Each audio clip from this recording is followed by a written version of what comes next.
తెలుగు ప్రేక్షకులు నమస్తే. ఈరోజు మనతో పాటు భిక్షు గారు ఉన్నారు. భిక్షు గారి పేరు చెప్తే తెలియని వాళ్ళు అంటే ఎవరు లేరు. ప్రస్తుతం భిక్షు గారితో ఉన్నాం కాబట్టి వాళ్ళ ఇన్స్టిట్యూట్లో ఆయన నట ప్రస్థానం ఎలా మొదలైంది, అలానే ఇన్స్టిట్యూట్ జర్నీ ఒకటి ఉంది. చాలా సినిమాలు కూడా సుపరిచితులు. ఆయన్ని చూస్తే గుర్తుపట్టిన తెలుగు ప్రేక్షకుడు అంటూ ఉండరు. సార్ భిక్షు గారితో మాట్లాడదాం. సార్ నమస్తే. సార్ నమస్తే. నమస్తే గురుగారు, ఎలా ఉన్నారండి? బ్రహ్మాండంగా ఉన్నా, బాగుంది. చాలా హ్యాపీ. మిమ్మల్ని చూసిన తర్వాత సంతోషం అనిపించింది నాకు. అయ్యో, మీ గురించి విన్నాను గురుగారు. సరే, ఇక కలుస్తున్నాం కదా ప్రత్యక్షంగా అని చెప్పి సంతోషపడ్డా. ఎన్ని సంవత్సరాలు అవుతుంది గురుగారు? 82 అని తెలిసింది నాకు. ఇన్స్టిట్యూట్ స్థాపించింది మీరు 82లో. నేను స్టూడెంట్గా ఆంధ్రప్రదేశ్, ఉమ్మడి ఆంధ్రప్రదేశ్ కదా అప్పుడు. అవును, Andhra Pradesh theatre institute and repertory అని పెట్టారు. ఓకే. దాని డైరెక్టర్ గారు పద్మవిభూషణ్ ఏఆర్ కృష్ణ గారు. Okay okay. గవర్నమెంట్ వాళ్ళతో పొట్లాడి చాలా గట్టిగా ప్రయత్నం చేసి ఆయన ఒక నాటకాలులో యాక్టర్స్ని, యంగ్స్టర్స్ని ట్రైన్ చేయాలి. ఇప్పుడంతా ఓల్డ్ జనరేషన్ ఉంది, కొత్త కుర్రాళ్ళు కావాలని చెప్పి ఒక ఇన్స్టిట్యూట్ పెట్టాడు ఆయన. ఓకే. మా లాంటి వాళ్ళందరికీ ట్రైనింగ్ ఇచ్చారు. ఓకే.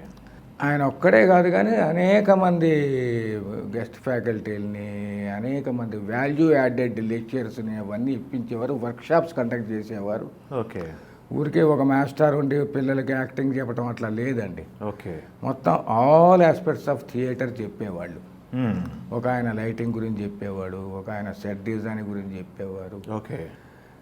ఇంకో ఆయన యాక్టింగ్లో మెళకువలు, ఇంకో ఆయన యాక్టింగ్లో రకరకాలు ఉంటాయి. ఒకటి రియలిస్టిక్ యాక్టింగ్ అని, ఇంకోటి స్టైలైజ్డ్ యాక్టింగ్ అని, వీటన్నిటికీ కూడా స్పెషలిస్ట్ని పిలిచేవాళ్ళు. గవర్నమెంట్ అండర్లో పనిచేస్తుంది కాబట్టి గవర్నమెంట్ సహకారం బాగా ఉండేది. ప్లస్ అప్పుడు కాస్త టాలెంటెడ్, కొంచెం స్పార్క్ ఉన్నటువంటి కుర్రాళ్ళకి సెలెక్ట్ చేసుకుని ఒక 6గురికి స్టైఫండ్ ఇచ్చేవారు. ఓకే. ఆ 6గులలో నేను రెండో వాడిని. ఓకే. అప్పుడు 300 స్టైఫండ్ మాకు. నాకు వచ్చింది సీట్, నేను సెలెక్ట్ చేశారు నన్ను స్టైఫండ్ కోసం. So I felt very happy.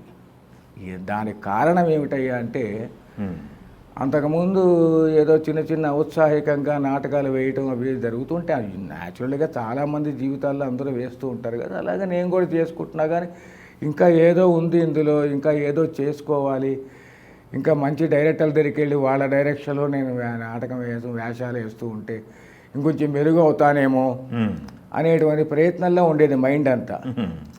కానీ ఎక్కడ సోర్సులు లేవు. ఓకే. సో ఇదేమైంది, అప్పుడు నేను ప్రైవేట్ కంపెనీలు ఏదో పని చేయటము, 175 రూపాయలు జీతము, బాలానగరు జీడిమెట్ల ఎక్కడో ఉండేది. అవును. రోడ్లు సరిగ్గా లేవు, బస్సులు కూడా 2 బస్సులు 3 బస్సులు మారాల్సి వస్తుంది. టైంకి వెళ్ళి కార్డు పెట్టాలి, పంచి కొట్టాలి. సో ఆ టెన్షన్లో నడిచింది బండి.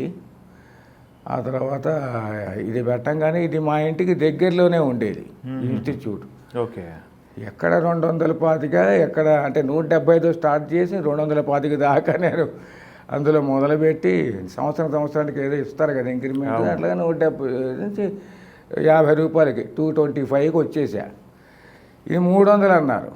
ఈ బస్సులు మార్చటాలు, ఈ తిరగటాలు, ఈ గోల్ లేదు, హాయిగా 9 గంటలకల్లా ఇన్స్టిట్యూట్కి వెళ్తాం, నేర్చుకోవటం, ఇది బాగుందని చెప్పి జాయిన్ అయిపోయినా. ఓకే.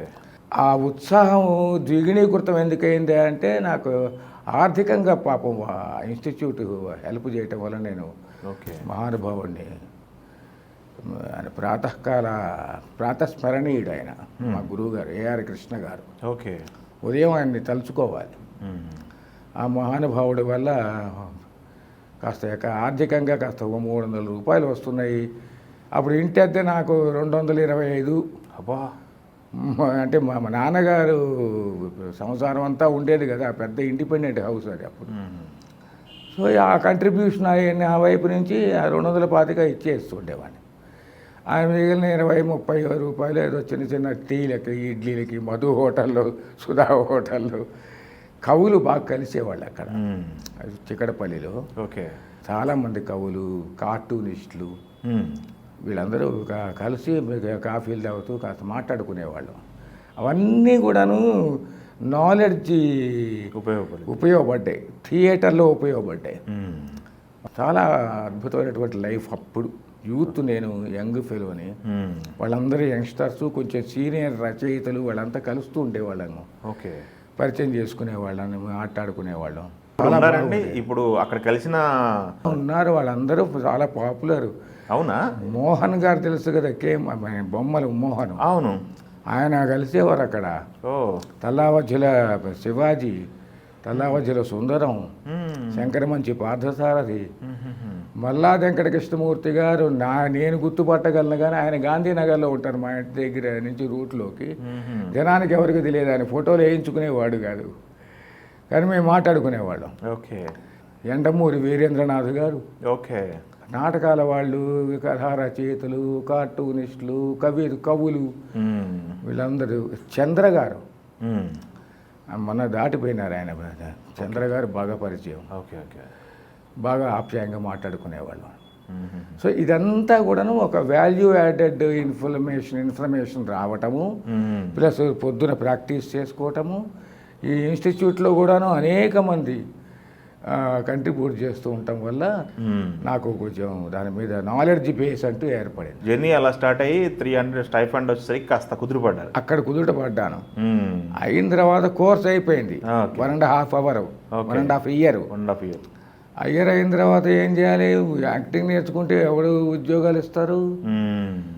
ఇంకో ఇన్స్టిట్యూట్ ఎవరన్నా పెడితే అందులో ఏమన్నా మనం అసిస్టెంట్గా, మాస్టర్ దగ్గర అసిస్టెంట్గా పని చేసుకోవచ్చు. ఎక్కడ ఇన్స్టిట్యూట్లు లేవు, ఇంకెక్కడ సోర్స్ లేదు. సినిమా ఒక మీడియము, టీవీ ఒక మీడియం ఉండేది. టీవీ కూడాను చాలా ఇంత అన్ని ఛానల్స్ ఇవేమీ లేవు. ఇప్పుడంటే చాలా బాగా యూట్యూబ్లు ఇవన్నీ వచ్చేసినాయి, కానీ అంటే అప్పుడు ఏముంది, ఒక దూరదర్శన్ తప్పితే ఏమీ లేదు.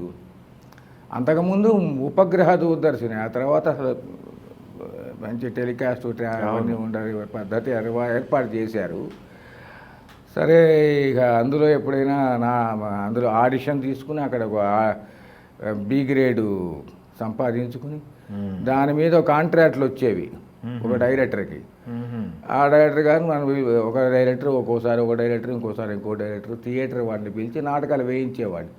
అందులో కాస్త డబ్బులు వచ్చేవి. ఓకే. సో అలాగా రన్నింగ్ అవుతూ ఉండేది.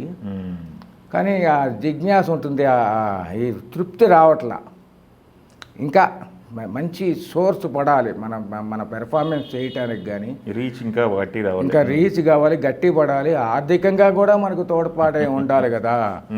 సో ఆ కాన్ఫ్లిక్ట్ ప్రతి వాళ్ళకి ఇప్పటికి కూడా ఉంది. చాలామంది యాక్టర్స్ ట్రైనింగ్ అయిన వాళ్ళకి కూడా ఇప్పటికీ ఉంటుంది, టు సస్టైన్ అని. సినిమా ఏమో మాకు బాగా దూరం అప్పుడు. రెండోది, నేను అంత ఒక హ్యాండ్సమ్ యంగ్ యూత్ లాగా ఉండేవాడిని కాదుగా. నేనేమన్నా హ్యాండ్సమ్గా ఉన్నానా? ఏం లేదు, వాయిస్ బాగుంది, మూమెంట్ బాగుంది, టైమింగ్ బాగుంటుంది, కామెడీ బాగా చేస్తాడు, అన్నీ మంచి పాజిటివ్ లక్షణాలే ఉన్నాయి. ఎవరి దగ్గరికైనా వెళ్ళాలనే అప్రోచ్ లేదు, తెలియదు. వాళ్ళందరూ ఒక రకమైన స్టార్స్ కదా. నాకు ఆ సినిమా అంటేనే ఒక రకమైన ఇమేజ్ని, అది భయం, దూరాభారం అనేటువంటి బాగా గట్టి నమ్మకం. సో అసలు అప్రోచ్ అయ్యేవాడిని కాదు, ఈ ఇన్ఫీరియారిటీ వల్ల మాత్రమే. ఏ నమ్మకంతో నేను వెళ్ళి కెమెరా ముందు నుంచోగలను? దూరదర్శన్ అంటే నాటకం కాబట్టి పాత్రలకు వెళ్ళిపోతాం. సినిమా అనగానే అబ్బో దానికి చాలా బాడీ, చాలా అందము, సౌందర్యము, బాడీ సౌష్ఠవంగా ఉండాలి, ఓకే, గ్లామర్ ఉండాలి, ఇవేమీ లేవు కదా నాకు అని ఒక ఇన్ఫీరియారిటీ కాంప్లెక్స్ ఉండటం వల్ల ఒకటిని, ప్లస్ వాళ్ళు అప్రోచ్ దొరికేది కాదు నాకేం. ఎక్కడికి వెళ్ళేవారు కదా, యాటిట్యూడ్ ఉన్నా వెళ్ళి అడుగుదాము అని, అనవసరం వెళ్ళి నేనేమో పెద్ద వాళ్ళకి అప్పీలింగ్గా కనపట్లేదు. రూపం చూడంగానే సినిమాకి అప్పీలింగ్గా ఉండాలనే నమ్మకం నాకు, ఒక అప్పీలింగ్ అబ్బాయిలే ఉన్నాడు ఈ పిల్లాడని నమ్మకం ఉంది అనమాట. అలా పడిపోయింది దృక్పథం. అందుకని సినిమాల వైపు ప్రయత్నం చేయలే. ఓకే. ఆ తర్వాత ఇంకో కోర్సు పెట్టారు ఉస్మానియా యూనివర్సిటీలో, post graduate diploma in theatre అని. ఓకే. అందులో నేను షీట్ వచ్చింది నాకు. సరే యాక్టింగ్ అయిపోయింది కదా, అక్కడ డైరెక్షన్ నేర్చుకుందామని అందులో చేరా. అది ఈవినింగ్ క్లాసు. ఓకే. సో పొద్దునంతానేమన్నా వేరే వర్క్ చేసుకుంటూ, ఇప్పుడు మీరు చెప్పిన ఏదో సంపాదన చేసుకుంటూ సాయంత్రం క్లాస్కి వెళ్ళేవాడిని. అక్కడ నాకు చాలా అద్భుతమైనటువంటి వ్యక్తులు పరిచయం అయినారు. ఓకే. ఆకళ్ళ సత్యనారాయణమూర్తి గారు, తనికెళ్ళ భరణి, ఓకే. తల్లావజుల సుందరము, డిఎస్ మూర్తి, భాస్కర్ శివాల్కరు, ఇంకా చాలామంది, కై రామచందర్ అనే రైటరు, వీళ్ళందరూ నాకు కలగా శ్రీరామ్, వీళ్ళందరూ నాతో కలిసి నేను చదువుకోవాల్సినటువంటి అదృష్టం కలిగింది నాకు. ఓకే. సో వీళ్ళందరూ అద్భుతమైనటువంటి పరిచయాలు అయిపోయినాయి. ఆ 2 ఏళ్ళు అలా గడిచింది. ఓకే. అది అయిన తర్వాత ఇప్పుడు ఏం చేద్దాం రా, నేను భరణి అంతా అనుకునేవాళ్ళం. ఊరికే భరణి అమృతవాడిలో పనిచేసేవాడు. అప్పుడు మేమిద్దరం బాగా క్లోజ్ అయినాం. అంటే కవిత్వం మీద, కాస్త భావుకత మీద, పోయిటరీ మీద మక్కువ మాకు. ఏదో మాట్లాడుకుంటూ ఉండేవాళ్ళు. అప్పటికప్పుడు ఆశువుగా నేను ఏదో చెప్పేవాడిని, వాడు ఆశువుగా కొన్ని చెప్పేవాడు. చాలా అద్భుతమైన వ్యక్తి అతను. ఓకే. అతను సినిమాల్లోకి వచ్చి పాపులర్ అన్నాడు, కానీ కాకపోయినా కూడా పాపులర్ అవుతాడు, అయ్యేవాడు. అంటే అప్పటికే అతనికి చాలా ఇమేజ్ ఉంది, మంచి ఇమేజీ, అందరు ఇష్టపడతారు అతన్ని. సో అలాగా నాకు భరణి పరిచయం. టచ్లో ఉంటారా మీరు? మొన్న మా అమ్మాయి పెళ్ళికి కూడా వచ్చాడు ఆయన. ఓకే. మంచి, చాలా ఆత్మీయుడు. అట్లా ఫస్ట్ పరిచయం ఉన్న బ్యాచ్ ఎవరు సార్? డైరెక్టర్స్లో రామ్ గోపాల్ వర్మ. ఓకే. అప్పుడు శివ సినిమా ఆయన వర్క్ చేసుకుంటున్నారు. ఓకే. ఆయన నాకు కొంతమంది యాక్టర్లు కావాలి, ప్రాక్సీ యాక్టర్స్, ప్రాక్సీగా. అంటే నాగార్జున బదులు ఒక అమల పక్కన, అంటే అప్పుడు అమలా నాగార్జున అని కూడా మాకేం తెలియదు. హీరో ఊళ్ళకే ప్రాక్సీగా ఇట్లా నేను కొన్ని చిన్న వీడియోలు తీసుకుంటాను, సీన్లని. ఆ సీన్లు ఇంప్రవైజేషన్ చేసుకుంటూ కొంతమందిని ఇచ్చాను నేను అప్పుడు పిల్లల్ని. మీరు వీళ్ళతో ప్రాక్టీస్ చేయండి, వాళ్ళకే ఉపయోగపడుతుంది. అవును, ప్రాక్టీస్ బేస్డ్ కదా అది. యాక్టింగ్ నేర్పేది ఇక్కడ ప్రాక్టీస్ బేస్డే. మా కెమెరా ఉంది ఇన్స్టిట్యూట్లో, దాని ముందు కూడా నేర్పేవాళ్ళం. సో ఇది వీడికి ఒక కొత్త ఎక్స్పీరియన్స్ అని వీళ్ళని చూసుకున్నాడు ఆయన. కొన్ని సీన్స్ అందులో ఉండే సీన్సే చేసాడు, నేను పెద్ద పట్టించుకోలేదు. నా పనిలో నేనున్నాను, ఆయన వీసీఆర్ పెట్టుకుని అవి చూసుకుంటూ ఉండేవాడు. అలా రాము పరిచయం. ఏమన్నా తీసుకెళ్లారు మన ఇన్స్టిట్యూట్ నుంచి ఆ సినిమాకి? శివ అంతమంది ఉన్నాడు. శివ సినిమాలో చిన్న అనే అబ్బాయి ఉన్నాడు, చిన్న అనే ఆర్టిస్ట్. ఉత్తేజ్ ఉన్నాడు. ఓకే, మన దగ్గర నుంచి. ఓకే. ఉత్తేజ్ అసలు నాకు నాది ఇట్లా సంబంధం లేదు, కానీ వర్క్షాప్స్ కండక్ట్ చేసేవాళ్ళం, యాక్టింగ్ వర్క్షాపులు. నేను దీక్షిత్ అని నా ఫ్రెండ్, ఇద్దరం కలిసి. సో అప్పుడు ఉత్తేజ్ చిన్న కుర్రాడు, చాలా అద్భుతమైనటువంటి విషయం ఉన్న కుర్రాడు, మంచి. వాడి హ్యాండ్ రైటింగ్ అద్భుతంగా ఉంటుంది. అప్పుడు అది అసిస్టెంట్ డైరెక్టర్లకి హ్యాండ్ రైటింగ్ని బట్టి ప్రత్యేకంగా సెలెక్ట్ చేసుకునేవాడు. ఇదొక పెద్ద క్వాలిఫికేషన్ వాడికి. సో నాకు వాడంటే చాలా ఇష్టం, అతను అందరూ ప్రేమిస్తారు. అందులో కొత్త మొత్తం ఉందంతా కొత్తలో జేడి చక్రవర్తి దగ్గర నుంచి అందరూ. ఆ జేడి చక్రవర్తినేమో త్యాగరాయ గానసభలో మేము వర్క్షాప్ కండక్ట్ చేసేవాళ్ళం. ఓకే. అందులో అతను కూడాను వన్ ఆఫ్ ది స్టూడెంట్స్ అన్నమాట. ఓకే. అయితే అతనేమి, అంటే కొంతమంది ఎక్నాలెడ్జ్ చేస్తారు, కొంతమంది ఎక్నాలెడ్జ్ చేయరు. నాకేం అభ్యంతరం లేదు. నేను ఫలానా వాడు మనవాడే, నేను ఆ దగ్గరే ట్రైనింగ్ చేశాడు, నాకు అసలు అవసరం లేదు, నేను అసలు క్లెయిమ్ చేసుకోను. కానీ అతను he has developed on his own. చెప్పాను వీళ్ళకి ఇట్లా కాస్టింగ్ కావాలంటే. ఉత్తేజ్ అప్పటికి అసిస్టెంట్గా జాయిన్ అయినాడు అక్కడ. ఈ అబ్బాయి బాగానే ఉన్నాడు, తీసుకెళ్ళరా అంటే తీసుకెళ్ళాడు. అతను సెలెక్ట్ అయ్యాడు. అసలు అంతకుముందు ఆ క్యారెక్టర్కి వినోద్ బాలా అని అనుకునేవాళ్ళు. వినోద్ బాలా మంచి ఆర్టిస్టు, తెలుసు. వినోద్ బాలా ఇతనికంటే కొంచెం ఇతను హైట్ ఉన్నాడని చెప్పి అతన్ని తీసుకున్నారు. అట్లాగా అటాచ్మెంట్ను ఇన్స్టిట్యూట్లో నా గురించి ఒక మంచి పాజిటివ్ టాక్. ఫస్ట్ పరిచయం మీకు వర్మగా. ఆ తర్వాత రాము దగ్గర అసిస్టెంట్లుగా పనిచేసిన చాలామంది. తర్వాత గుణశేఖర్ గారు బాగా పరిచయం అయినారు. శివనాగేశ్వరరావు గారు కోఆర్డినేటర్గా ఉండేవాడు ఆయన.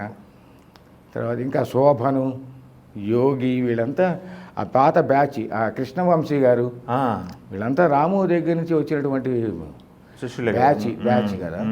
వాళ్ళందరికీ నేను పరిచయం అయినా. నేను వెళ్ళి నమస్కారం అనటానికి నాకు అసలు అప్రోచ్ లేదు, టైం లేకుండా. ప్రత్యేకంగా నాకు పరిచయం ఏమో ఎవరు నువ్వు అని అనలేరు వాళ్ళు. కానీ నేను వెళ్ళటానికి నాకు టైం దొరక్క ఎప్పుడు ఏం ప్రత్యేకంగా వెళ్ళి ఊరికి హలో అంటానికి వాళ్ళ పనిలో ఉన్నప్పుడు డిస్టర్బెన్స్ కదా. అవును.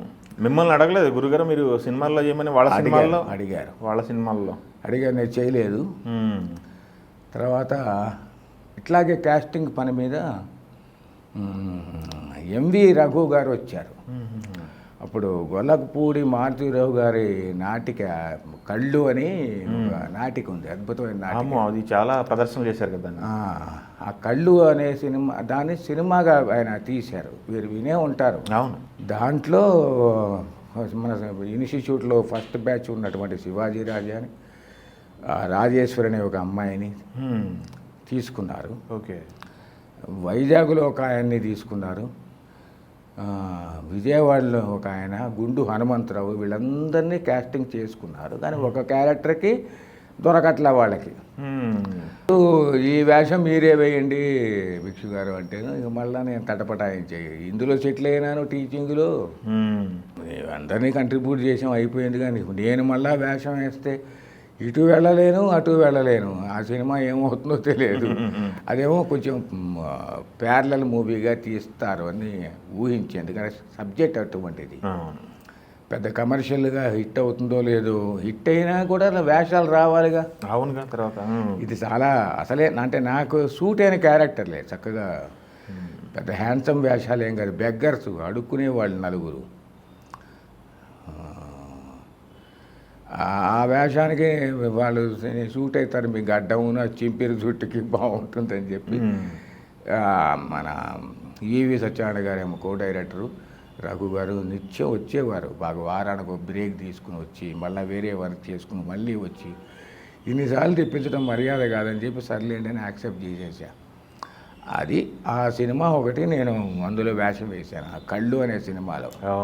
అప్పుడు అన్నీ చూసాము, ఇట్లాగ పరిస్థితి, వీళ్ళందరూ పరిచయం అయినారు. అది పర్వాలే 50 రోజులు ఆడింది అక్కడ పెద్దవాళ్ళు. ఆ టాయే ఉంది, నేను కూడా వెళ్ళాను ఆ ఫంక్షన్కి వెళ్ళా విజయవాడలో. బాగుంది అది, అదొక మంచి ఎక్స్పీరియన్స్. అవును. అక్కడే 45 రోజులు ఉన్నాము వైజాగ్లో, వర్క్షాప్స్ కండక్ట్ చేసి బాగా తీయించాడు ఆయన, డైరెక్షన్ చేశారు. చూసారా మీరు ఏమైనా సినిమా? చూసాను సార్, బాగుంటుంది సినిమా అది, మంచి సినిమా అది. దాని తర్వాత వేషాలు ఏమన్నా వచ్చినాయి, రాము ఇచ్చాడు సినిమాలో, మనీ అనే సినిమాలో రాము గారు చెప్పిన తర్వాత నేను పెద్ద వేషం అది మనీ సినిమాలో. ఫస్ట్ 18 సీన్లు ఉండేది. ఆ తర్వాత వాళ్ళకి ఏదో మళ్ళీ స్క్రీనింగ్ వేయించుకుని ఇట్లా కాదులే అని చెప్పి మళ్ళా స్టోరీ లైన్ ఏదో మార్చుకుని వేరే బ్రహ్మానందం ట్రాకు అవన్నీ కొంచెం ఎక్కువ డెవలప్ చేసి, అదే కొంచెం ఆకట్టుకుంటుంది కదా అది. నాదేమో లోకి కామెడీ సీన్ అది, అదేమో హైకి కామెడీ సీన్. సో అది బాగా పడుతుందని చెప్పి అది డెవలప్ చేసి ఈ వేషం కొద్దిగా కట్ చేశారు మనీ సినిమాలో. ప్రొఫెషనల్ కిల్లర్ నేను, ప్రకాష్ రాజు గారు, పరేష్ రైవాల్, వాళ్ళని చాలా మంచి ఎలివేట్ చేశాడు, మంచి వేషం. కానీ ఇదంతా ఎడిట్ అయిపోయింది. సరే అట్లాగా శివనాగేశ్వరరావు గారు మళ్ళీ ఆయన 1/2లో నాకు వేషం ఇవ్వడం, అదొక ప్రత్యేకమైన వేషం. ఓన్లీ రియాక్షన్సే, డైలాగ్ ఉండదు. మూగవాడా అంటే మూగవాడు కాదు, సతీ అని పిలవంగానే మూగవాడికి వినపడదు కదా. అవును. ఆయన కూడా రియాక్ట్ అవ్వాలి. సో అదొక ప్రత్యేకమైనటువంటి ఇంట్రెస్టింగ్ క్యారెక్టర్ అనిపించి అది ఒకటి చేశాను. అట్లాగే ఇష్టంతో చేసిన వేషాలు, తక్కువైనా ఇష్టంతో చేసిన వేషాలు. వెళ్ళి ప్రత్యేకంగా నాకు వేషాలు ఏమంటే అడిగేటువంటి టైము లేదు నాకు అసలు, అలా ఉండేది. ఓకే. ఆ తర్వాత కాస్త గ్యాప్ వచ్చింది. ఈ మన సినిమా షూటింగ్ అయిపోయిన తర్వాత అప్పుడు నేను పూణే ఫిల్మ్ ఇన్స్టిట్యూట్కి వెళ్ళి అప్రిసియేషన్ కోర్స్ చేశాను, ఫిల్మ్ అప్రిసియేషన్. అందులో ఈ ప్రపంచ సినిమా చరిత్ర అంతా వచ్చింది. చాలా అద్భుతమైనటువంటి సినిమాలు చూపించారు, అనాలిసిస్ చేసాం. చాలా గొప్ప గొప్ప వాళ్ళు లెక్చర్స్ ఇచ్చారు అప్పుడు. ఓకే. మృణాల్ సేన్ గారు, శ్యామ్ బెనగలు, నేను ఆదూరు గోపాలకృష్ణన్, చాలా ఇంటర్నేషనల్లీ వరల్డ్లీ నోన్ డైరెక్టర్స్ వచ్చి మాకు లెక్చర్స్ ఇచ్చేవాళ్ళు. How to appreciate a film అని, how to understand film grammar అని, ఫిలిం లాంగ్వేజ్ అని, ఈ పదాలన్నీ. అలాగా అక్కడ ఆ ఇన్ఫర్మేషన్ అంతా తీసుకుని అమ్మయ్య ఇప్పుడు కాస్త ఈ దారిలో పడ్డాం, మనం గురువులో పడ్డాం. అంటే నిత్యం ఒక కాన్స్టంట్ ట్రైనింగ్ ఇవ్వటము, ఎడ్యుకేషన్. నేను ఇన్ఫర్మేషను, నాలెడ్జి కలెక్ట్ చేసుకుంటూ నా దగ్గర పెట్టుకుంటూ వచ్చానన్నమాట. ఓకే. ఆ తర్వాత 87లో అక్కడ అది అయిపోయింది. 88లో మిగిలిన ఈ ట్రైనింగ్లు, వర్క్షాప్స్ కండక్ట్ చేసుకుంటూ సస్టైన్ అవుతున్నాను. ఈ సెంట్రల్ యూనివర్సిటీ ఆఫ్ హైదరాబాద్లో school of performing arts and fine arts అని కమ్యూనికేషన్ అని ఒకటి పెట్టారు కొత్తగా. దేశంలో ఎక్కడా లేదు, ఒక పాండిచ్చేరిలోను మా సెంట్రల్ యూనివర్సిటీలోనే పెట్టారు. అప్పుడు మాకు ఇట్లాగే మా పాఠాలు చెప్పిన గురువు గారు, ఏమయ్యాను అక్కడ వాళ్ళకి ఫ్యాకల్టీ లేక ఇబ్బంది పడుతున్నారు, నువ్వు వెళ్ళి అందులో జాయిన్ అయిపో యూనివర్సిటీలో, అదే ఫ్యాకల్టీ అన్నారు. నేను వెళ్తే ఆకలింపు చేసుకున్నా. ఇక్కడ అంతా అట్మాస్ఫియర్, గోల్డెన్ థ్రెషోల్డ్ అని ఉంది కదా హ్యాబిట్స్లో, ఆ పుల్లారెడ్డి స్వీట్లు ఎదుర్కొంటా హరే రామకృష్ణ, అదే మా మందిరం పక్కన. అక్కడికి వెళ్ళిన తర్వాత యాంబియన్స్ బాగుంది, అరుణి నాయుడు ఇల్లు ఇది, ఇక్కడ అద్భుతమైనటువంటి ఆర్ట్ స్కూల్ ఇవన్నీ పెట్టారు. అసలు ఇందులో స్టూడెంట్గా జాయిన్ అయితే బాగుంటుంది కదా, నా దుగ్ధ అది. నాకు మాస్టర్స్ డిగ్రీ లేదనేటువంటి బెంగ పోతుంది అని చెప్పి డిసైడ్ అయ్యి లోపలికి వెళ్ళి ఆ పెద్దవాళ్ళతో వాళ్ళందరితో నన్ను పిలిచారు. లోపలికి వెళ్ళా. వాళ్ళు ఎందుకు పిలిచారు, ఫ్యాకల్టీగా జాయిన్ అవుదామని, అబ్బాయిని అడుగుదామని, ఇంటర్వ్యూ చేద్దామని. నేను వెళ్తే వాళ్ళందరూ గొప్ప వాళ్ళు, బద్రిరాజు కృష్ణమూర్తి గారు, డీన్ గారు, పిఎస్ఆర్ అప్పారావు గారు, చాలా గొప్ప సాహితీవేత్తలు, పండితులు అంతా ఉన్నారు, స్కాలర్స్.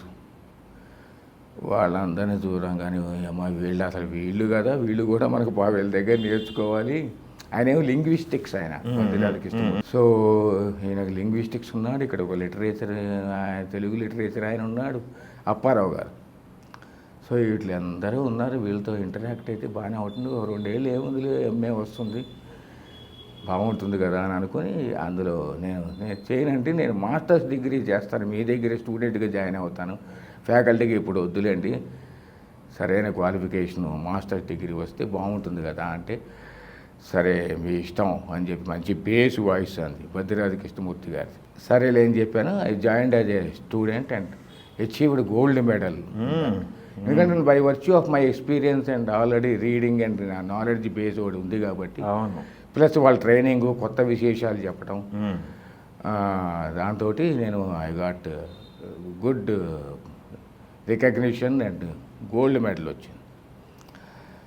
అయిన తర్వాత ఇక మామూలుగా యూజీసీ వాళ్ళ టెస్ట్ అప్పుడే కొత్తగా పెట్టారు. పెర్ఫార్మింగ్ ఆర్ట్స్లో కూడాను నేషనల్ ఎలిజిబిలిటీ టెస్ట్ అని ఎన్ఈటీ అంటారు.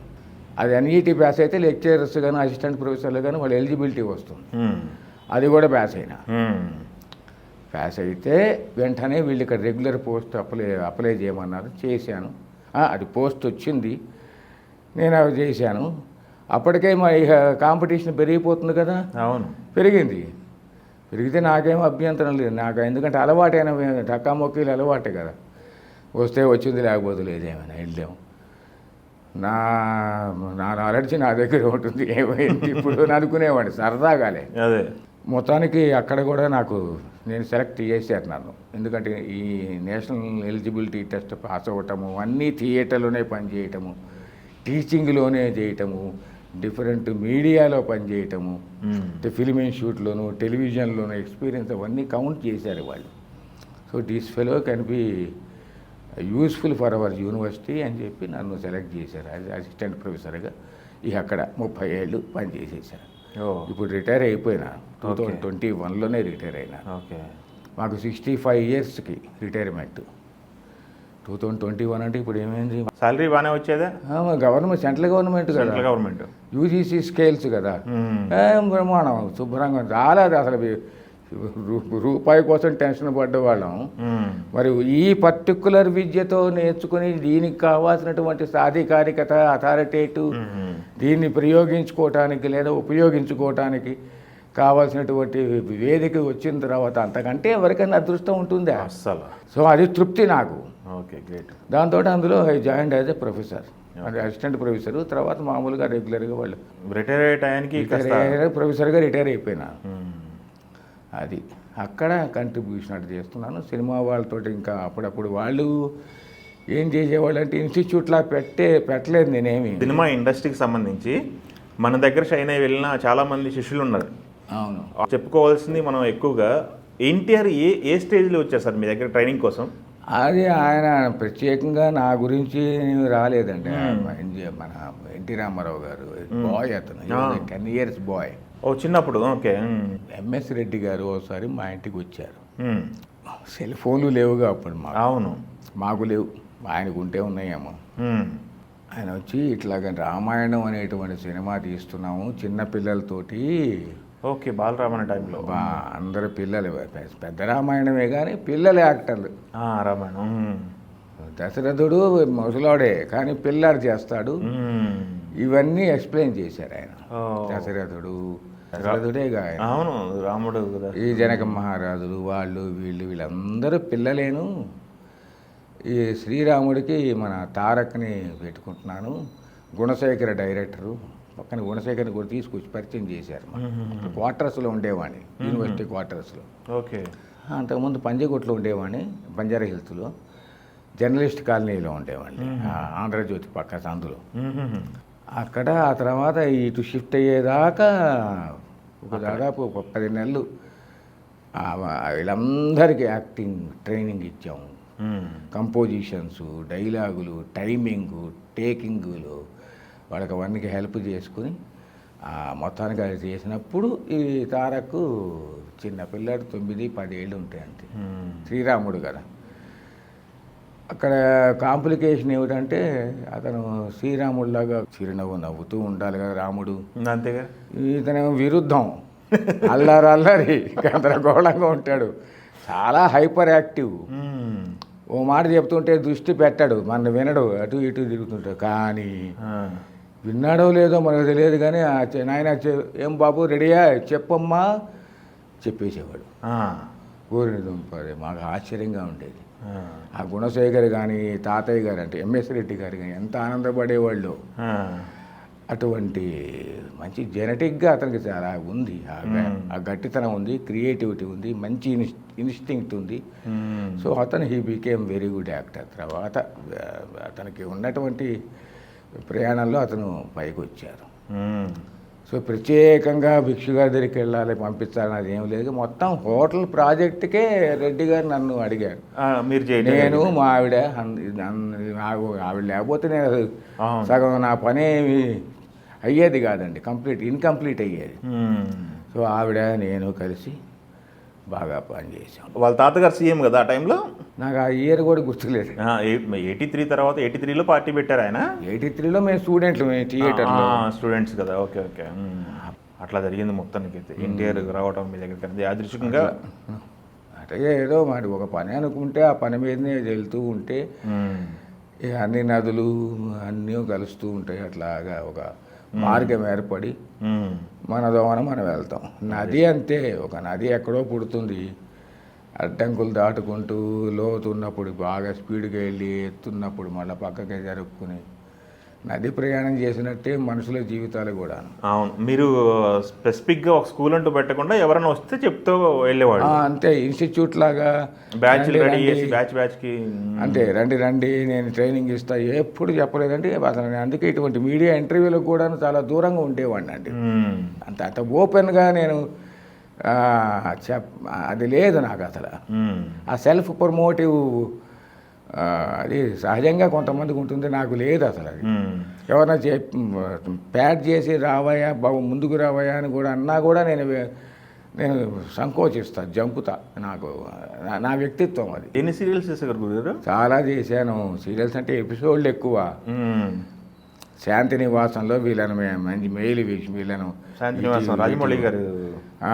రాజమౌళి ఫస్ట్ చేశాడు, ఆ తర్వాత రాజమౌళి గారు ఇంకొక వేరే పిల్లలు వచ్చారు. రాజమౌళి ఉన్నప్పుడు నేను ఉన్నారా? ఓకే. శాంతి నివాసం అది రాజీవ్ కనకాలం రాజమౌళి. అదే సమీరు వీళ్ళంతా సమీర్ అందరూ ఉండేవాడు. దాంట్లో సెపరేట్గా నాకు ఒక పెద్ద ట్రాక్ ఉండేది. అవును, విలన్ ట్రాక్. అదొకటి కంటిన్యూస్గా ఉండేది. ఓకే. ఆ తర్వాత మంజులా నాయుడు గారిది కస్తూరి, ఋతురాగాలో లేను కానీ కస్తూరి ఒకటిని, ఈ శాంతి నివాసం ఒకటి, వీళ్ళదే మనోయజ్ఞం ఒకటి. అవును, ఈటీవీ వాళ్ళది. అప్పుడు చాలా టైట్గా ఉండేది. అటు యూనివర్సిటీ ఉండేది, ఇక్కడ షూటింగ్లో ఉంటాను, డబ్బింగ్ రమ్మంటారు. అవును, మందే చేస్తాను ఇక్కడ షూటింగ్ అంటే మరి అర్జెంట్ రేపు వెళ్ళి పంపించేసేయాలి, వాళ్ళకి కావాలి మెటీరియల్ తొందరగా రా. మీరు మాట్లాడుకుంటా బాబు అని చెప్పి సరే ఇక్కడ ఒక గంట బ్రేక్ తీసుకుని అక్కడే డబ్బింగ్ చెప్పుకుని మళ్ళీ ఒక గంట ఇటు వచ్చేసి మళ్ళీ తెల్లవాళ్ళు షూటింగ్లు చేసుకుని పొద్దున వెళ్ళటం కాలేజీ చాలా టైట్ ఫాస్ట్ లివింగ్ అయిపోయింది. ఆ 30 ఏళ్ళు ఎట్లా గడిచిందో తెలియదు. ఓకే. సో అదొక ఇదంతా ఒక సాటిస్ఫాక్షన్ మనిషికి. Okay great. వీళ్ళు ఎప్పుడు సార్ వైవిఎస్ చౌదరిగా తీసుకొచ్చారా? రామ్నను రామును ఇలియానా అని పంపించాడు. సినిమా ప్రాజెక్ట్ అనుకున్న తర్వాత మీ దగ్గరకు వచ్చారు. ప్రాజెక్ట్ అనుకోవటము రావటం. అప్పుడు రవికిషోర్ గారు కూడా నాకు ఫోన్ చేశారు, మాట్లాడాం. స్రవంతి రవికిషోర్ అవును ఇట్లా చౌదరి ఒక కథ చెప్పాడు, బాగుంది, మా వాడిని పెడుతున్నాము అట్లా. చిన్న పిల్లాడు కదా, 17 ఏళ్ళే కదా అన్న. మీరు అంటే ఏం లేదు, 17-18 ఏళ్ళు వాడికి గడ్డం బ్రహ్మాండంగా వచ్చేసింది. వాడు మాకు చూడటానికి ఇట్లా 25 ఏళ్ళ వాళ్ళలాగా ఉంటాడు. చూడండి వాడిని అసలు చూస్తే అది అంత గడ్డం ఉంది. 18 ఏళ్ళ కుర్రాడికి బ్రహ్మాండంగా ఉన్నాడు. అప్పుడు ఇక్కడే 2005-04లోనో ఇక్కడే ఇల్లు కొనేసాం అప్పటికే. ఓకే. అప్పుడు ఇక్కడే ట్రైనింగ్. ఇదంతా పొలాలు, ఈ పొలాల్లోనే పరిగెత్తించటం. ఇలియానా అని అతని అబ్బాయిని దుమ్ము మట్టి బురద ఎక్కడ పడితే అక్కడ దొల్లించేవాడిని నేను. సినిమాల్లో ఎక్కడ ఎట్లా ఏముంటుందో తెలియదు కదా, కథ మనకేం చెప్పరు, మనం అడగము, అవును, మనకు అవసరం లేదు. వీళ్ళగా ఎనర్జెటిక్గా పెర్ఫార్మెన్స్ చేయగలిగారు. అట్లాగే ఇప్పటికే ఎనర్జెటిక్గా రాము ఉన్నాడు. చాలా మంచి వాళ్ళు, ఆ ఫ్యామిలీ అంతా చాలా మంచిది, వెరీ ఓపెన్ మైండెడ్. ఎక్కడ కలిస్తే ఎలా ఉంటారు రిసీవింగ్? పెళ్ళికి వచ్చాడు, మా అమ్మాయి పెళ్ళికి. మర్చిపోవాలా గురుగారిని. చాలా రవికిషోర్ గారు వచ్చారు. చాలా మాకు అసలు అటాచ్ అయితే అంతేనండి. వాళ్ళు అనే పక్క వెళ్ళిపోరు. మారెడు భరద్వాజి గారు వచ్చారు, మ్యారేజ్కి వచ్చారు. వీళ్ళందరూ ఆశీర్వచనాలు. బాగుంది, నాకు సంతోషంగా ఉంది. ఏదో కోల్పోయినా అనే ఫీలింగ్ లేదు నాకు. ఇప్పుడు నీ చెప్పాను నేను. అవును, వినేవాళ్ళకు కూడాను అప్పుడప్పుడు కొంతమందికి జెలసీ వస్తుందేమో, కానీ నాకు అసలు అది మంచిదే. నేను అనుకుంది నేను చేసుకున్నా. అది చాలా కష్టమైన విషయం. ఓకే, అది. So I am very happy. మీ శిష్యులతో మీరు యాక్ట్ చేసిన సందర్భాలు ఉన్నాయా? ఎన్టీఆర్తో చిన్న సీన్ చేశారు. ఎన్టీఆర్తో చాలా చిన్నది, very very small bit of action. Janata గ్యారేజ్లో. Okay okay. జనతా గ్యారేజ్లో ఒక వేషం ఉంది నాకు. తారక్తో ఏమైనా చిన్న కాంబినేషన్ ఉంటే బాగుంటుందేమో అని అనుకున్నా. నాకే వాళ్ళు వెళ్ళి కొరటాల్సి నేనేం అడగను కదా. అవునవును. ఆ తర్వాత ఒక పాట ఉంది, ఏదో పెద్ద ఇది సాహెబ్బులందరూ ఉంటారు. అవును, ఏదో మసీదు గీసీదు ఏమో ఉంటే పాట, అందులో ఒక పాట ఏదో ఉంది. అవును. ఆ పాటలో మోహన్ లాల్ గారు, నేను కుర్చీలో ఇట్లా కూర్చుంటాను, ముసలాన్ని అయిపోయినా కదా, అలా ఉంటాను క్యారెక్టర్లో. ఈ కదలకుండా ఇలా ఉంటాను, వీడి ఇతను అని ఫలానా లిప్ ఏముంటుంది కానీ బ్యాక్గ్రౌండ్లో పాట ఉంటుంది కానీ, ఇతనే కరీం తాత అంటే ఇతనే, ఇతను రాము అనే వారి తారక్ని వేరే పరిచయం చేస్తారు. ఒక క్షణం ఇట్లా తారక్ మంచి రియాక్షన్ ఇచ్చాడు. నేను వాళ్ళిద్దరిని ప్రేమగా ఇలా చూస్తాను, కట్ అవుతుంది అంతే. మేబీ 5 seconds ఉంటుందేమో. ఓకే. అలాగా ఐ ఫెల్ట్ వెరీ హ్యాపీ అట్లా టు షేర్.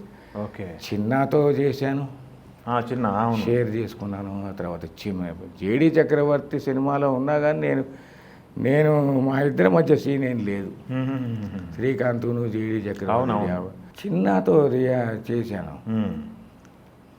చిన్న తనే డైరెక్టర్గా ఒక సినిమా తీశాడు, ఆ ఇంట్లో చేశారు.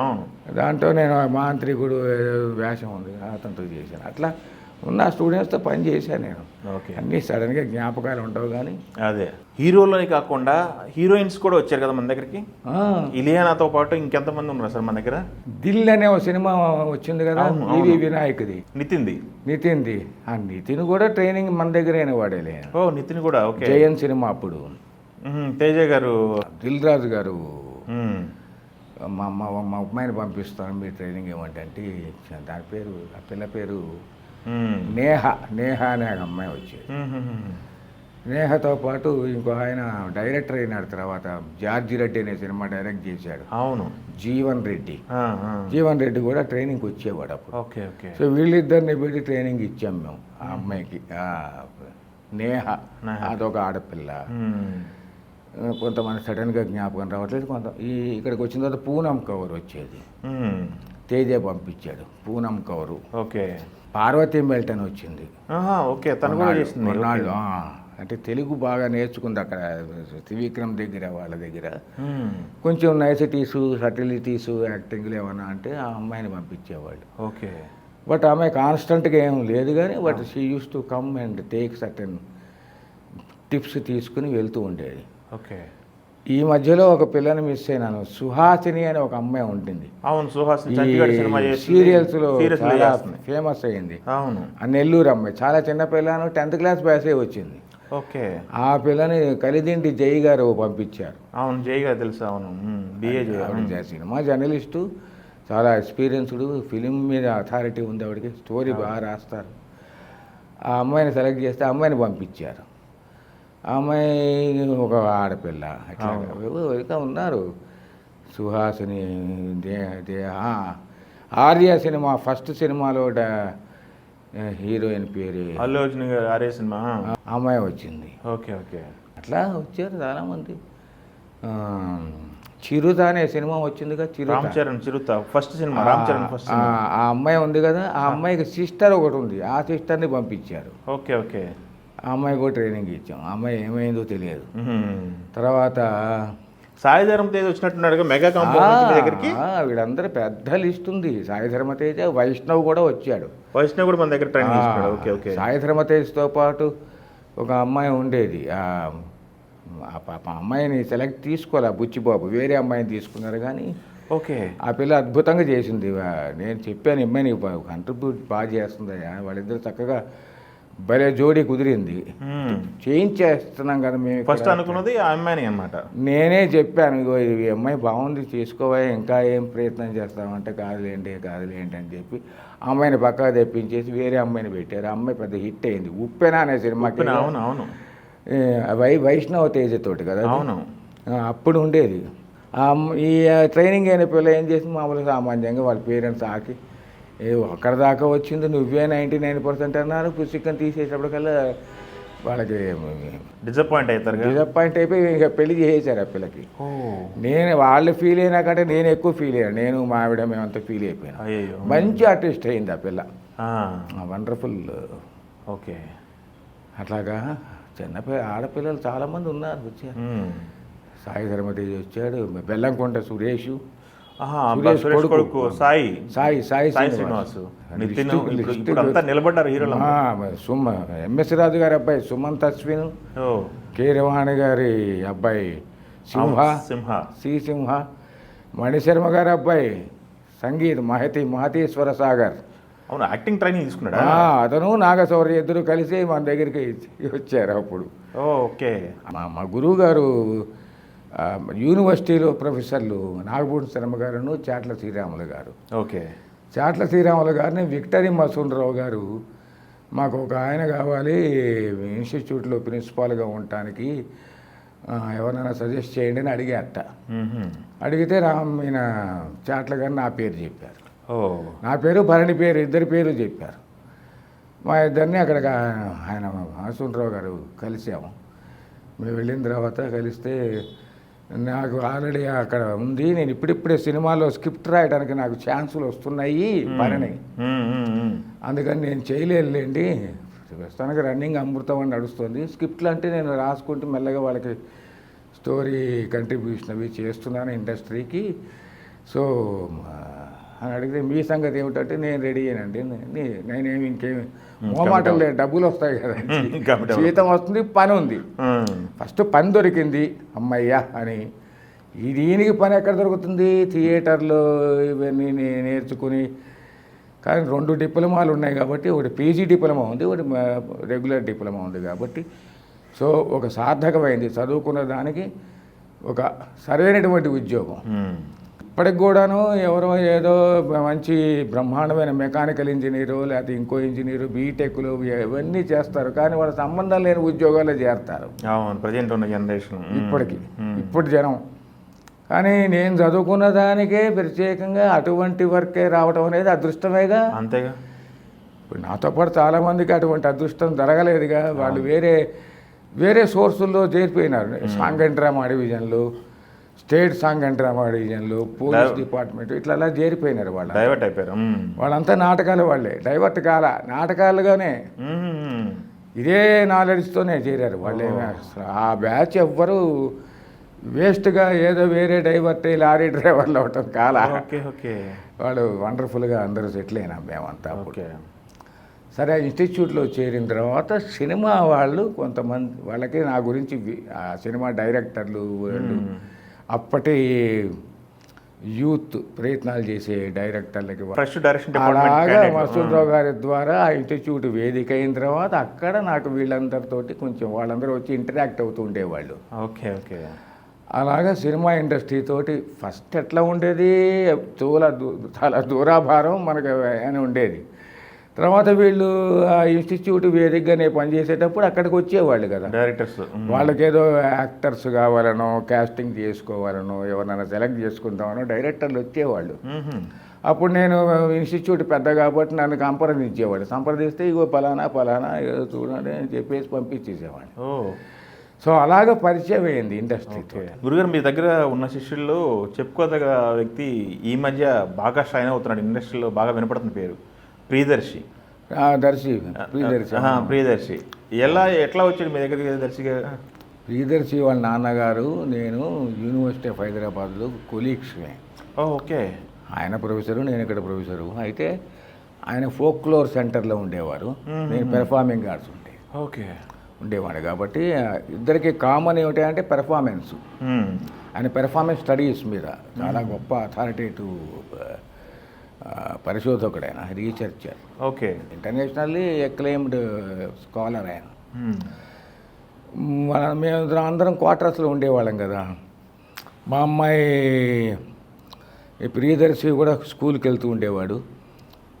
వాళ్ళందరికీ ఒకటే బస్సు క్యాంపస్లో ఉండే పిల్లలకి. మా అమ్మాయి ఒక చెల్లెలు, వాడికి ఒక చెల్లెలు ఉండేది. ఇద్దరు చెల్లెల్ని పట్టుకుని వాడు బస్సు ఎక్కేవాడు పిల్లాడు. అలాగే చిన్నప్పటి నుంచి మాకు పరిచయం అతను. ఓకే. అందుకని బాగా ఫ్యామిలీ ఫ్రెండ్స్గా అయిపోయిన తర్వాత అతను ఎంఏ కమ్యూనికేషన్ చేశాడు మా యూనివర్సిటీలోనే. ప్రియదర్శి ఎంఏ కమ్యూనికేషన్ చేశాడు. జర్నలిజం వచ్చు, ఎడిటింగ్ వచ్చు, వీడియో జర్నలిజం వచ్చు, అన్నీ వచ్చు. కెమెరా హ్యాండిల్ చేస్తాడు, అన్నీ నేర్చుకున్నాడు చక్కగా. ఓకే. నేర్చుకున్న తర్వాత ఎందుకో వాడికి యాక్టర్ని అవ్వాలనిపించిందిట. భిక్షు గారిని అడుగుపోయి అని చెప్పాడట ఆయన. సుబ్బాచారి గారు వచ్చాడు. ఎందుకురా చక్కగా జర్నలిజం నేర్చుకున్నావు, చాలా మంచి టాప్ మోస్ట్ ఇన్స్టిట్యూట్ ఇది, ఎస్ఎన్ స్కూలు, కమ్యూనికేషన్లో చాలా పేరు ఉందండి. 5వ ప్లేస్లోనూ 4వ ప్లేస్లోనూ ఉంది మొత్తం వాళ్ళు ప్రపంచంలోనే. అటువంటి ఇన్స్టిట్యూట్లో నుంచి బయటకు వచ్చావు, నువ్వు చాలా నాలెడ్జ్ ఉంది నీకు, టెక్నికల్గా నువ్వు చాలా బాగా అప్డేట్గా ఉన్నావు, అందులోనే వెళ్తే బెటర్. నేను అట్లాగే చేసుకుంటూ వచ్చాను ఒక దీంట్లోనే, నీకు కూడా మంచి భవిష్యత్తు ఉంటుంది నాయన అంటే, కాదు సార్ నేను ఒకసారి ఇందులో ప్రయత్నం చేస్తానన్నాడు. బాగా డిస్కరేజ్ చేస్తారే మామూలుగా చాలామందిని చేసినట్టు ఇతను కూడా డిస్కరేజ్ చేశా. హర్ట్ అయినాడు అతను. బాగా క్లోజ్ అయి ఉండే అంకులు ఇట్లా అన్నారని అనిపిదా? అవును. పాపం హర్ట్ అయినాడే అని అనుకున్నాను. సరే మంచిదే, వాడు భవిష్యత్తు బాగుండాలి కదా అని చెప్పి వాళ్ళ నాన్న నేను మాట్లాడుకునేవాడు. అయిన తర్వాత అతను ఏం చేశాడు, అతనికి ఇండిపెండెంట్ కెమెరా హ్యాండిల్ చేయటం ఇవన్నీ వచ్చుగా, చిన్న చిన్న ఐడియాలు తీసుకుని అతనే సినిమా చిన్న చిన్న షార్ట్ ఫిలిమ్స్ తీసి నన్ను ఇంప్రెస్ చేయాలని తీసుకొచ్చి చూపించాడు. అప్పుడు ఆ ఫోన్లో అవి చూసి, ఏదో ఉందిరా నీకు ఇబ్బంది ఏం లేదులే, సరే ఇంటికి వచ్చేసి ట్రైనింగ్ తీసుకుంది కాదు, కొన్ని చిన్న చిన్న న్యూయాన్సెస్ డెవలప్ చేద్దాం అని చెప్పి చెప్తేనే సరే వచ్చి జాయిన్ అయినాడు. వచ్చాడు రెగ్యులర్గా 45 days 60 days వచ్చాడు 2 నెలలు. వాడి చేత ఒక స్ట్రీట్ ప్లే కూడా చేయించాను, మంచి వేషం. చాలా ఒక వేషం ఉండదు, స్ట్రీట్ ప్లేలో రకరకాల వేషాలు ఉంటాయి. ఓకే. ఓ సీన్లో ఒక వేషం, ఇంకో సీన్లో ఇంకో వేషం, అది మంచి ఎక్స్పీరియన్స్ సినిమా యాక్టర్లకి. స్ట్రీట్ ప్లే ఎవడు చేస్తాడని అనుకుంటారు కానీ పాపం దాంట్లో ఉండే వాల్యూస్ చాలామందికి తెలియవండి. ఒక యాక్టర్ ఉంటాడు, ఒక సీన్ ఉంటుంది, ఆ సీన్ డిజాల్వ్ అయిపోగానే ఇదే యాక్టర్ కొత్త క్యారెక్టర్లోకి వస్తాడు.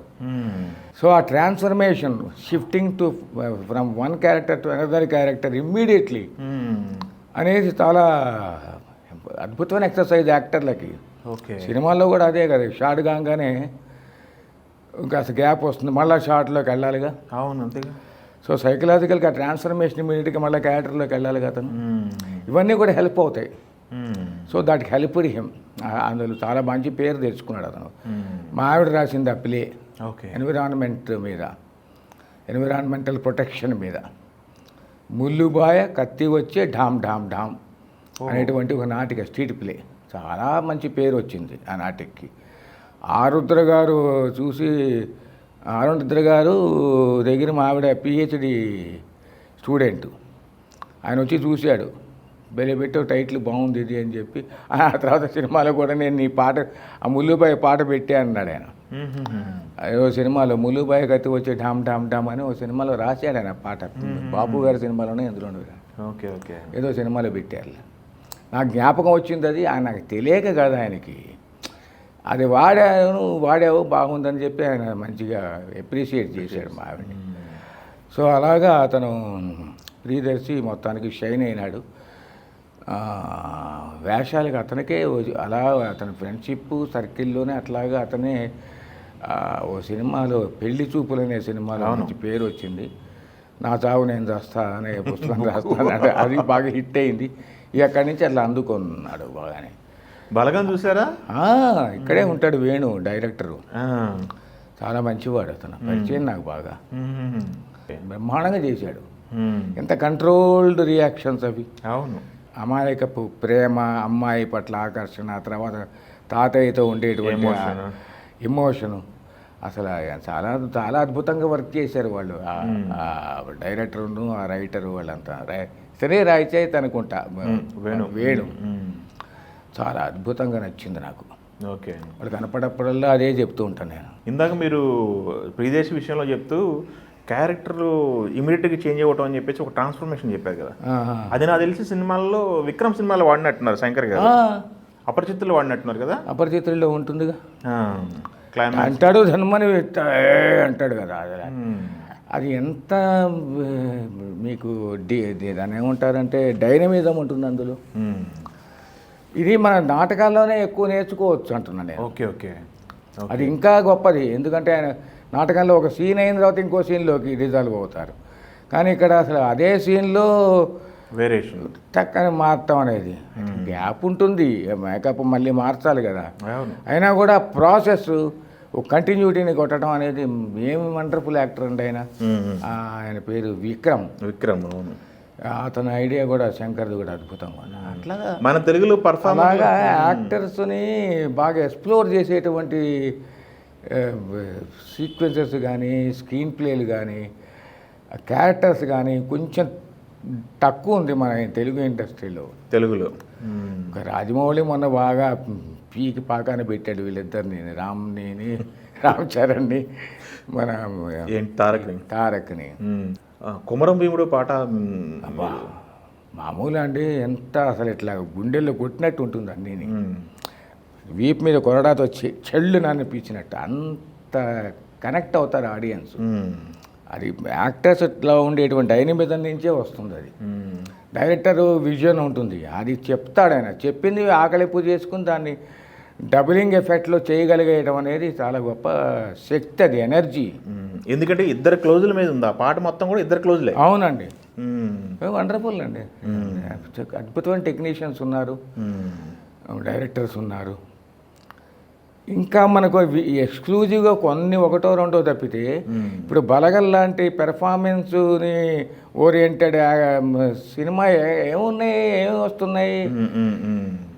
అవును, ఏముంది, ఒక డైలాగ్ బలాబలా అంటారు, అమ్మాయి కనపడుతుంది, అమ్మాయితో మాట్లాడతారు, చిన్న ఏదో గొడవ అవుతుంది, తర్వాత మళ్ళీ అమ్మాయి వాడి గురించి ఆలోచిస్తూ, వీడు అమ్మాయి గురించి ఆలోచిస్తూ, ఏదో మధ్యలో పాట, ఇంకోటి ఎవడో మధ్యలో వేలు పెడితే వాడిని కొట్టడం, వీడిని కొట్టడం.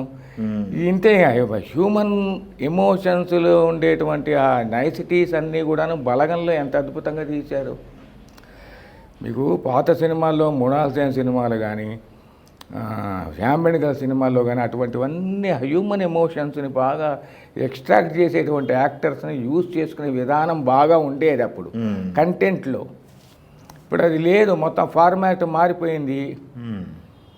ఆడియన్స్ని ఎట్లాగా ఆకట్టుకోవాలి అని చెప్పి మొత్తం డిజిటల్ ఈ టెక్నాలజీ మీద ఎక్కువ ఫోకస్ అయిపోయి ఈ యాక్టర్స్ తాలూకు ఫ్లెష్ మనసు అలా ఎమోషన్స్ని ఎక్స్ట్రాక్ట్ చేసేటువంటి సీన్స్ తక్కువ అవుతున్నాయని అనిపిస్తుంది నాకు. తక్కువ అవుతుంది. కానీ పెద్దగా ఏమి మా థంపింగ్గా ఇట్లాగా ఏమున్నాయి. భిక్షు గారి దగ్గర ట్రైనింగ్ పంపిస్తారని డైరెక్టర్లు అనుకునేవాళ్ళు అండి ఎవరినైనా క్యాస్టింగ్ చేసినప్పుడు.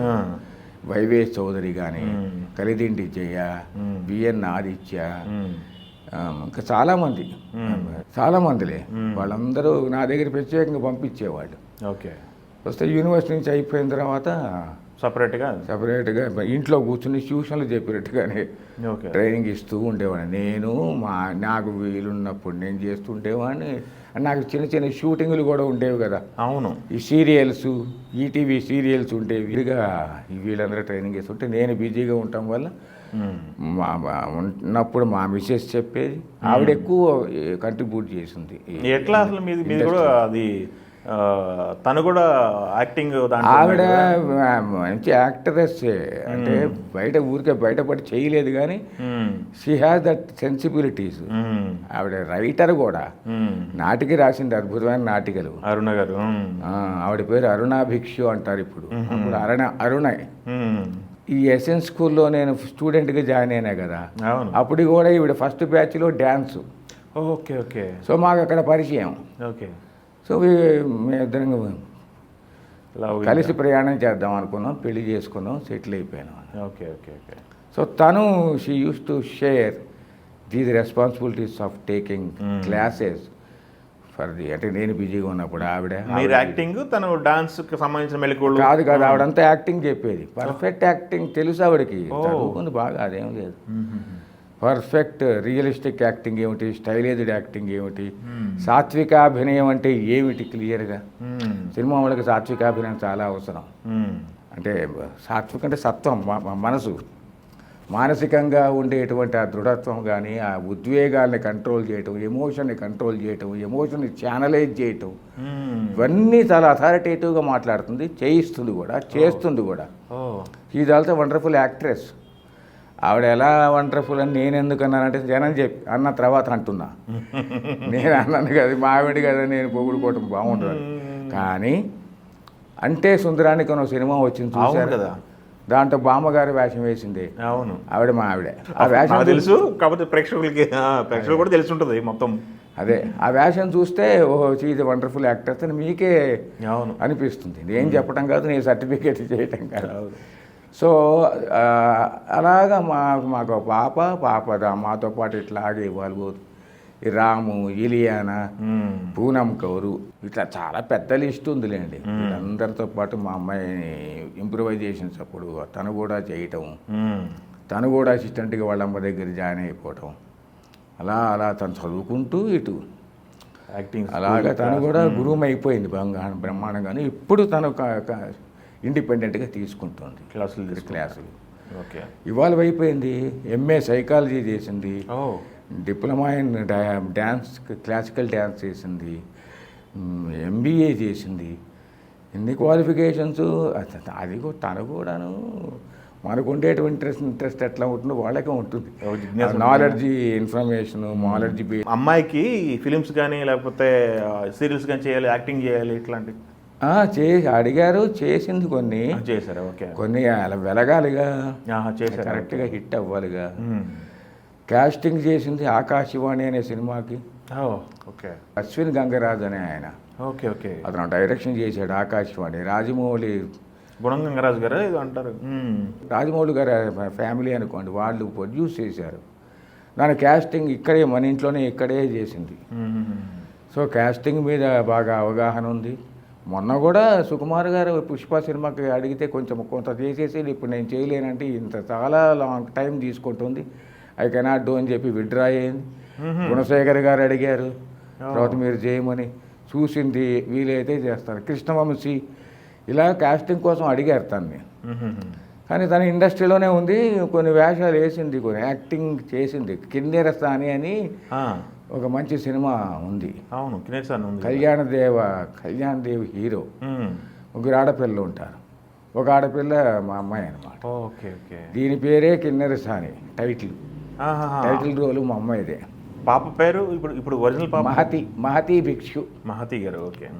వేరే ఇంకెటో పోకుండా ఐటీ కంపెనీలు ఇటు వెళ్లకుండా she is also with the same boat.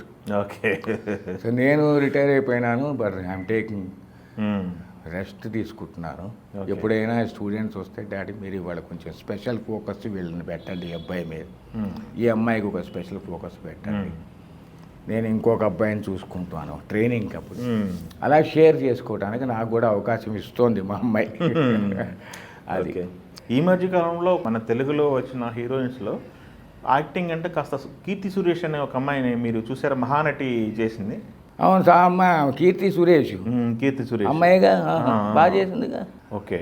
Acting అనేది కాస్త యాక్టింగ్ విషయాన్ని చెప్పుకొస్తే ఈ జనరేషన్లో వస్తున్న హీరోయిన్స్లో కీర్తి సురేష్ ఒక అమ్మాయి యాక్టింగ్, ఆ సినిమాకి మంచి పేరు వచ్చింది ఆ అమ్మాయికి. అంతే. ఆ తర్వాత మళ్ళీ మామూలేగా కమర్షియల్ సినిమాలో చేసింది కదా. అది కమర్షియలే, అదేమి కమర్షియల్ నాన్ కమర్షియల్ దేశోద్ధారకమైన సినిమా కాదు. కానీ ఆ సావిత్రి గారి మీద గౌరవం కొద్దీ సినిమా చూశారు. ఆవిడ మహానుభావులు అనుకోండి. అవును.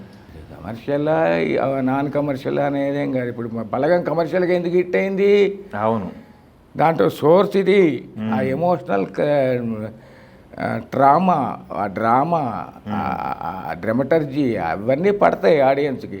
అంత బలంగా పెర్ఫార్మెన్స్ని ఎక్స్ట్రాక్ట్ చేసేటువంటి కథలే కనపట్టలేదు.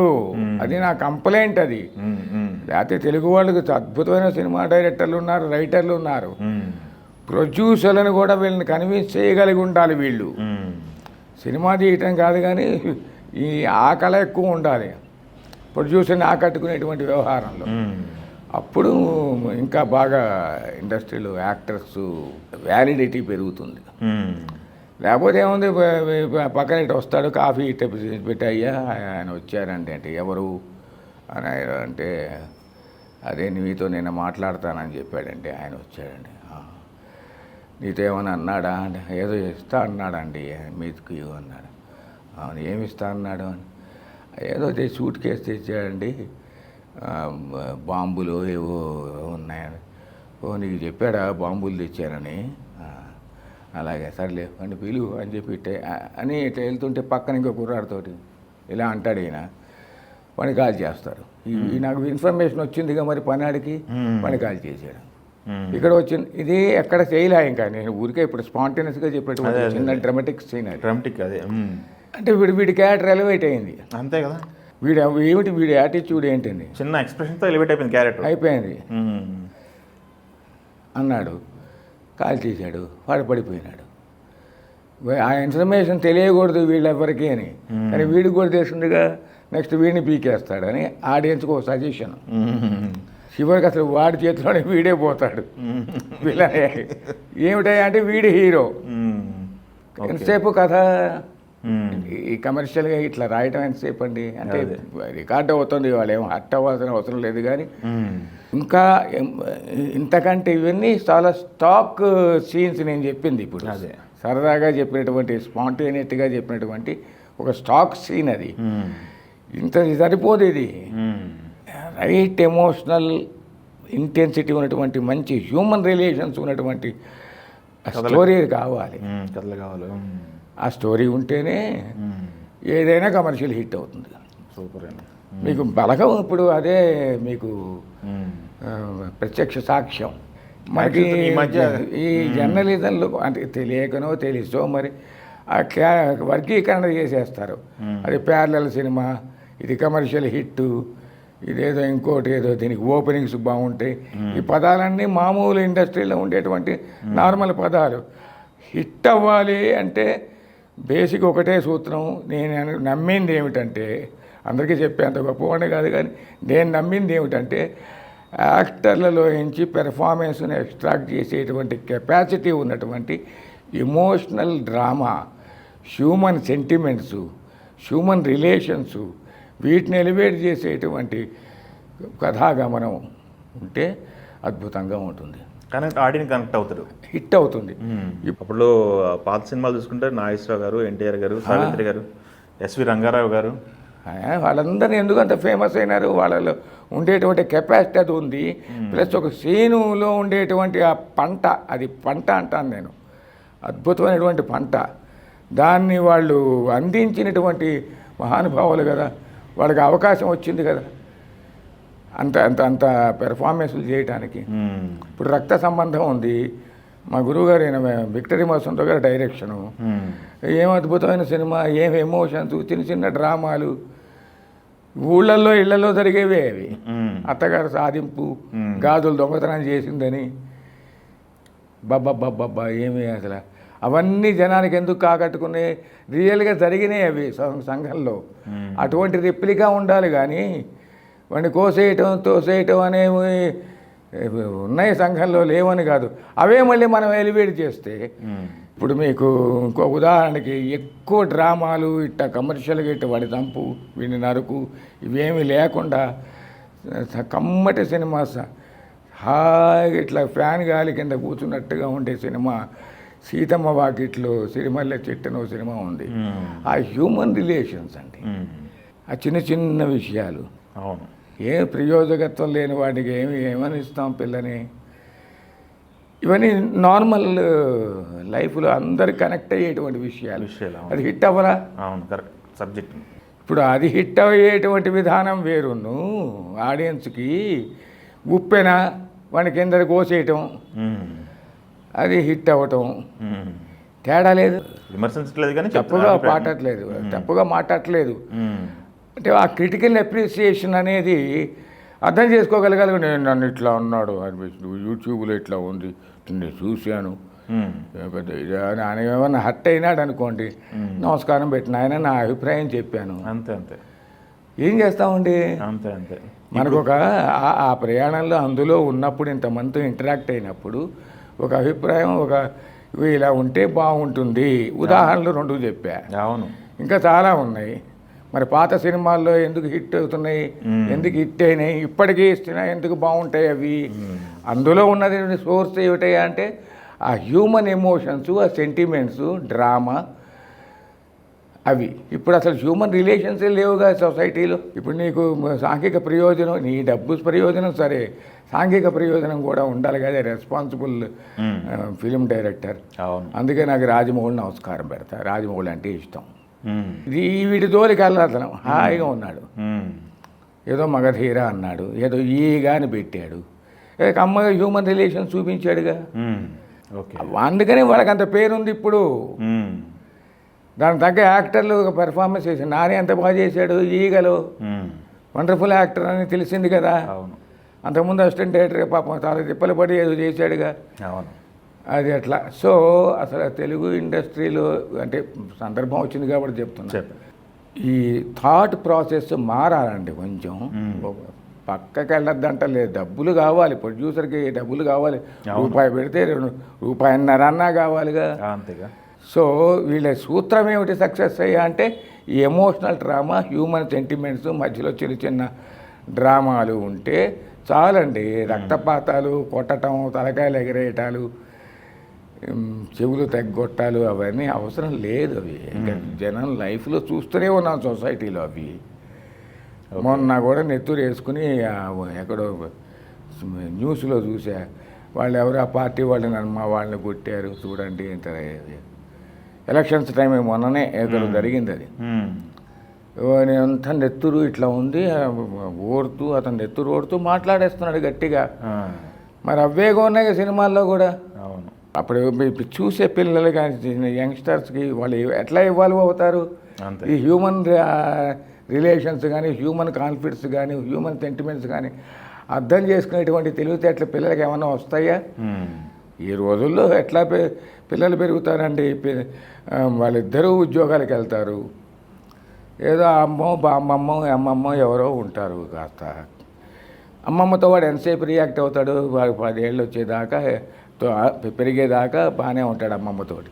తర్వాత వాడు స్కూలు, వాడు బబ్బులు గమ్ములు, వాడికి ఉండే అలవాట్లు, వాడు ఇక అటు వెళ్ళిపోతాడు. వాడు ఈ హ్యూమన్ సెంటిమెంట్స్ మీద వాళ్ళకి అవగాహన వచ్చే అవకాశం లేదు, సందర్భం లేదు. ఇప్పుడు ప్రాబ్లం అది. అయితే మీకు తెలుగులో బాగా ఇష్టమైన దర్శకుడు, మీరు పనిచేసిన దర్శకుడు కూడా రాజమౌళి నేనేం పని చేయలేదు రాజమౌళి దగ్గర, అంటే శాంతినివాసంలో 1-2 ఎపిసోడ్లు ఆయన ఉన్నప్పుడు నేను చేశాను కానీ, బట్ ఆయన చాలా. ఇప్పుడు దీపే సినిమా గ్లోబల్ వైజ్ అంటున్నాడు మహేష్ బాబు గారు. మహేష్ బాబు గారి టాపిక్ అంటే వాళ్ళ పిల్లలు కూడా మీ దగ్గరకు వస్తున్నారంట. మా అమ్మాయి దగ్గరేమో డ్యాన్స్ నేర్చుకుంటుండే పాప, సితారా యాక్టింగ్ కూడా. గౌతమ్ కృష్ణకి మా ఆవిడ షూటింగ్ తీసుకెళ్ళారు ఆవిడ, లేకపోతే కష్టం షూటింగ్ అని. ఫస్ట్ సుకుమార్ వాళ్ళు కాంటాక్ట్ చేసి ఆ పిల్లాడిని ఇంట్రడ్యూస్. నేను ఒకడికి అవును, ఓకే ఓకే ఇంట్రడ్యూస్ చేస్తున్నాము అంటే సరే అని పంపించారు వాళ్ళు. ఓకే, ట్రైనింగ్ ఇచ్చింది మా ఆవిడ ఇచ్చింది, బాగా చేశాడు అందులో. మీరు చూసారా కుర్రోడ్ని? నేను వాళ్ళ ఇంట్లో మీటింగ్కి వెళ్ళాగా నేను. మీరు వెళ్ళారు? ఓకే. నేను మా ఆవిడే వెళ్ళాము, మాట్లాడుకున్నాం. నమ్రత గారు, మన సుకుమార్ గారు, ఈయన మహేష్ బాబు గారు వీళ్ళంతా ఉన్నారు. మీ బాబు చాలా సెన్సిబుల్ చిన్న పిల్లాడు, చాలా జాగ్రత్తగా పెంచిన పిల్లాడు కదా. ఇక్కడే ఉంటే ట్రైనింగ్, ఇక్కడికే వచ్చి ట్రైనింగ్ ఇవ్వడం అభ్యంతరం లేదు కానీ ఏమీ రాదు అట్లా. ప్రపంచంలో తీసుకెళ్ళాను, మేము బయటికి తీసుకెళ్తామంటే కొంచెం ఇబ్బంది పడ్డారు వినటానికి వాళ్ళు. అప్పుడు నేను గట్టిగా బయటికి వస్తేనే, అమ్మ మీరు కూడా యాక్ట్రెస్సే కదా, మీకు కూడా తెలియాలి కదా, అంటే మీకు తెలిసే ఉంటుంది, ఈ పిల్లాన్ని బయటికి తీసుకెళ్తే కానీ కొంచెం ఓపెన్ అప్ అవ్వడు, కొంచెం ఫ్రీ అవ్వాలి అని చెప్పి వాళ్ళకి ఓరియంటేషన్ ఇచ్చిన తర్వాత కన్విన్స్ అయ్యారు. వాళ్ళు భలే అర్థం చేసుకుని పంపించారు. మా ఆవిడ భలే గ్రూమింగ్ చేసింది పిల్లాన్ని. ఓకే, ఇప్పుడు అబ్బాయి కొంచెం మీసాలు గడ్డాలు వచ్చిన తర్వాత మళ్ళీ వస్తాడేమో అనుకుంటున్నారు వాళ్ళు. హైట్ కూడా మంచి హైట్ ఉన్నాడు, లండన్ ఎక్కడికో వెళ్ళినట్టున్నాడు, చదువుకుంటున్నాడు అనుకుంటా.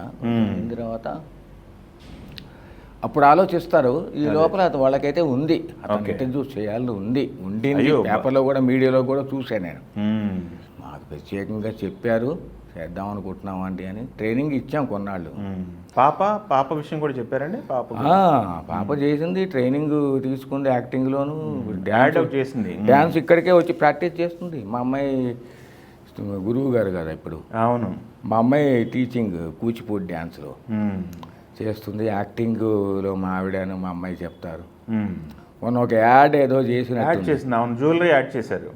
జ్యువెలరీ యాడ్, ఆ యాడ్కి కూడాను కొంచెం టిప్స్ అవి తీసుకుంది, వచ్చింది ఇక్కడికి, మన ఇంట్లోనే చేసింది. ఓకే, చాలా మంచి ఫ్యామిలీ అని వాళ్ళు, మాకేం ప్రాబ్లం లేదు. వాళ్ళు డాన్స్ కూడా వీడియోలు అవి పెడుతున్నారు, వీడియోలు అవి ఇన్స్టాగ్రామ్లో పెడుతుంటుంది. నమ్రత గారు షేర్ చేస్తుంటారు. అవునవును, వాళ్ళ ప్లాన్లు ఉంటాయి కదండి మా వాళ్ళు. ఓకే ఓకే, అదే ఫ్యామిలీ పెద్ద. ఆయన కృష్ణ గారు కూడా మీ పరిచయం కదా బాగా? నాకు పరిచయం లేదు, కృష్ణ గారు పరిచయం. కృష్ణ గారి దగ్గరికి వెళ్ళే అవకాశం రాలేదు నాకు. అంత ఇటుపక్కే. ఇప్పుడు ప్రజెంట్ ఉన్న జనరేషన్లో రీసెంట్గా మీ దగ్గర నుంచి వచ్చిన వాళ్ళు నాగశౌర్య, బెల్లంకొండ సాయి శ్రీనివాసు. నాగశౌర్య తర్వాత కదా సాయి ధర్మ తేజ, వైష్ణవ్ తేజ, ఓకే, సింహ, శ్రీ సింహ. వీళ్ళకి అందరికి కూడా మినిమం ఒక 4 నెలలు 5 నెలలు, 4-5 నెలలు. ఇప్పుడు ఇలియానా ఉందనుకోండి, ఇలియానా అమ్మాయికి హిందీ రాదు, తెలుగు పక్కన తెలుగు అమ్మాయి కాదు కదా, గోవా పిల్ల. అమ్మాయి ఇంగ్లీష్ మాట్లాడినా పోర్చుగీసు, ఇంగ్లీషు, ఇంకో స్లాంగ్, రకరకాల స్లాంగుల్లో మిక్స్ అయి ఉంటుంది. నాకేమో ఇబ్బంది అయ్యేది. మా ఆవిడ బాగా పట్టుకుంది, మా ఆవిడే ఆ అమ్మాయికి, ఎవరో మన ఇలియానాకి. ఇలియానాకి ట్రైనింగ్ మా ఆవిడే బ్రహ్మాండంగా ఇచ్చింది. ఆవిడ బ్రహ్మాండమైన హిట్ అయింది అమ్మాయి. అవునవును, బాలీవుడ్. అట్లాగా ఒక్కొక్కళ్ళకి. ఇప్పుడు ఆ అమ్మాయికి ఏమైంది, 9 నెలలు పట్టింది. రామ్కి ఏమి లేదు, 2 monthsలో అయిపోయాడు బ్రహ్మాండంగా. ఎనర్జెటిక్ ఫెలో, ఇబ్బంది ఏం లేదు. తెలుగువాడు, తెలుగు వచ్చు, అదొక అడ్వాంటేజ్. ప్లస్ చెప్పింది చక్కగా ఇమ్మీడియట్గా ఆకట్టుకుని చేయగలిగేవాడు. సో అట్లాగా ఒక్కొక్క వ్యక్తిని బట్టి ఒక్కొక్క మొక్కను బట్టి, ఒక్కొక్క విత్తనాన్ని బట్టి ఓకే అంత టైం తీసుకుంటాను. 4 నెలలు మినిమంలో 4 నెలలు ఉంటే వీళ్ళు ఇవాల్వ్ అయిపోయి చాలు కానీ పన్ను వెళ్ళమ్మా ఇవాళ ఫిట్టిన్ వెళ్ళని చెప్పి పంపించేస్తాం అంతే. అంతగా అయితే ఇంకా కొంచెం ఏమన్నా ఇంకా రావాలి, ఇంకో ఇంటెన్సిటీ ఆఫ్ ఎమోషన్స్ రావాలి అంటే ఇంకొక 1 month ఎక్స్టెండ్. డైరెక్టర్లు అడుగుతారు అయిందే, రెడీ అయినారా అని. వీళ్ళు అవుతారని ఇంకొక 4-5 వారాలు అని చెప్తే సరేలేండి మేము ఆగుతాం, రెడీ అయితేనే చేస్తాం అనేవాళ్ళు. ఆ తరం నటుల్లో పరిచయం ఉన్న ఎవరు సార్? నాగేశ్వర గారు, కృష్ణ గారు, లేకపోతే రామారావు గారు? బాలయ్య అని పాత ఆర్టిస్ట్, పాత బాలయ్య గారు బ్రహ్మదేవుడి వేషాలు వేసేవాడు, చాలా అద్భుతమైన వేషం, యాక్టర్ ఆయన. అవును. ఆయనతో మాట్లాడుకున్నాను తప్పితే ఆయనతో కాంబినేషన్ లేదు. సూర్యకాంతం గారి కాంబినేషన్లో ఫైట్ ఉంది నాకు బాబు మోహన్కి ఈ సినిమా 1/2లో. సూర్యకాంతం గారు గారును నగేష్ గారు ఉంటారు ఫైట్లో, చూస్తూ ఉంటారు ఇట్లా కంగారుగా. ఓకే. అప్పుడు ఆ షాట్లో నేనును బాబు మోహను ఇద్దరం కొట్టుకుంటూ ఉంటాం. ఫైటింగ్ సీన్, కామెడీ సినిమా అది. Okay okay. 1/2 ఆవిడతో విడిగా ప్రైవేట్గా మాట్లాడటం, ఆవిడ అనుభవాలు తెలుసుకోవటం. ఆవిడ అలా ఉండటానికి అలా ఉంటారు కానీ స్క్రీన్ మీద చాలా స్వీట్ లేడీ అండి ఆవిడ, చాలా మంచి ఆవిడ. పెడుతుంది అందరికి, అన్నం పెడుతుంటుంది. అది ఏదో పచ్చడి తెచ్చాను, ఇంకో ఇది తెచ్చాను, అది పేక బ్రహ్మాండంగా ఆడుతుంది. అవును. ఓకే. టైం పాస్ పేక ఆడతారు ఆవిడ. ఓకే. మహానుభావురాలు. నగేష్ గారితో మాట్లాడాను. గ్రేట్ ఆర్టిస్ట్ నగేష్, ఆయన సర్వర్ సుందరం. అవును. రాళ్ళపల్లి గారితో చాలాసార్లు మాట్లాడుకున్నాము. దాని తర్వాత మధ్యతరం ఒకటి ఉంది. ఇప్పుడు చిరంజీవి గారు, బాలకృష్ణ గారు, వెంకటేష్ గారు, నాగార్జున గారు అంటే మాస్ చేశారు కదా నాగార్జున గారు. అదొక్కటే కానీ ఆయన కాంబినేషన్ లేదు. ఓకే. బిజీగా ఉంటాను అక్కడ, టీచింగ్లు, ఇక్కడ చిన్న సీరియల్స్లు కమిట్ అయిపోయిన తర్వాత నేను చేయలేనయ్యా, సినిమా వచ్చిందంటే మర్యాదగా ఉండదు. అంతేగా. అందుకని వస్తే నేను 1 or 2 days చేస్తాను ఆయన అని చెప్పేవాడిని. చేశాను అట్లా, అంతే చేశా. అట్లాగే ఎక్కడ నాకేం గుర్తు రావట్లేదు వీళ్ళంతతోటి. వెంకటేష్ తర్వాత సినిమాలు అయితే రెగ్యులర్గా చూస్తుంటారు, అన్ని సినిమాలు వాళ్ళే. ప్రభాస్ ఫస్ట్ సినిమా ఈశ్వర్ కూడా, ఈశ్వర్లో నేను ఉన్నాను వేషం, కానీ ప్రభాస్తో నాకు కాంబినేషన్ లేదు, సీన్ లేదు. రేవతి గారితో ఉండింది. రేవతి గారు మంచి ఆర్టిస్ట్. ఆ తర్వాత దృశ్యం 2 అనే సినిమాలో ఒకటే ఒక సీను ప్రత్యేకంగా పిలిచారు. మీనా గారితో నాకు చిన్న కాంబినేషన్ సీన్ ఒకటి ఉంది. ఓకే. అంతే, అదేం పెద్ద నా కంట్రిబ్యూషన్ ఏం లేదు, కానీ నాకు తృప్తి వాళ్ళతో నటించాను. అంతే. సింపుల్.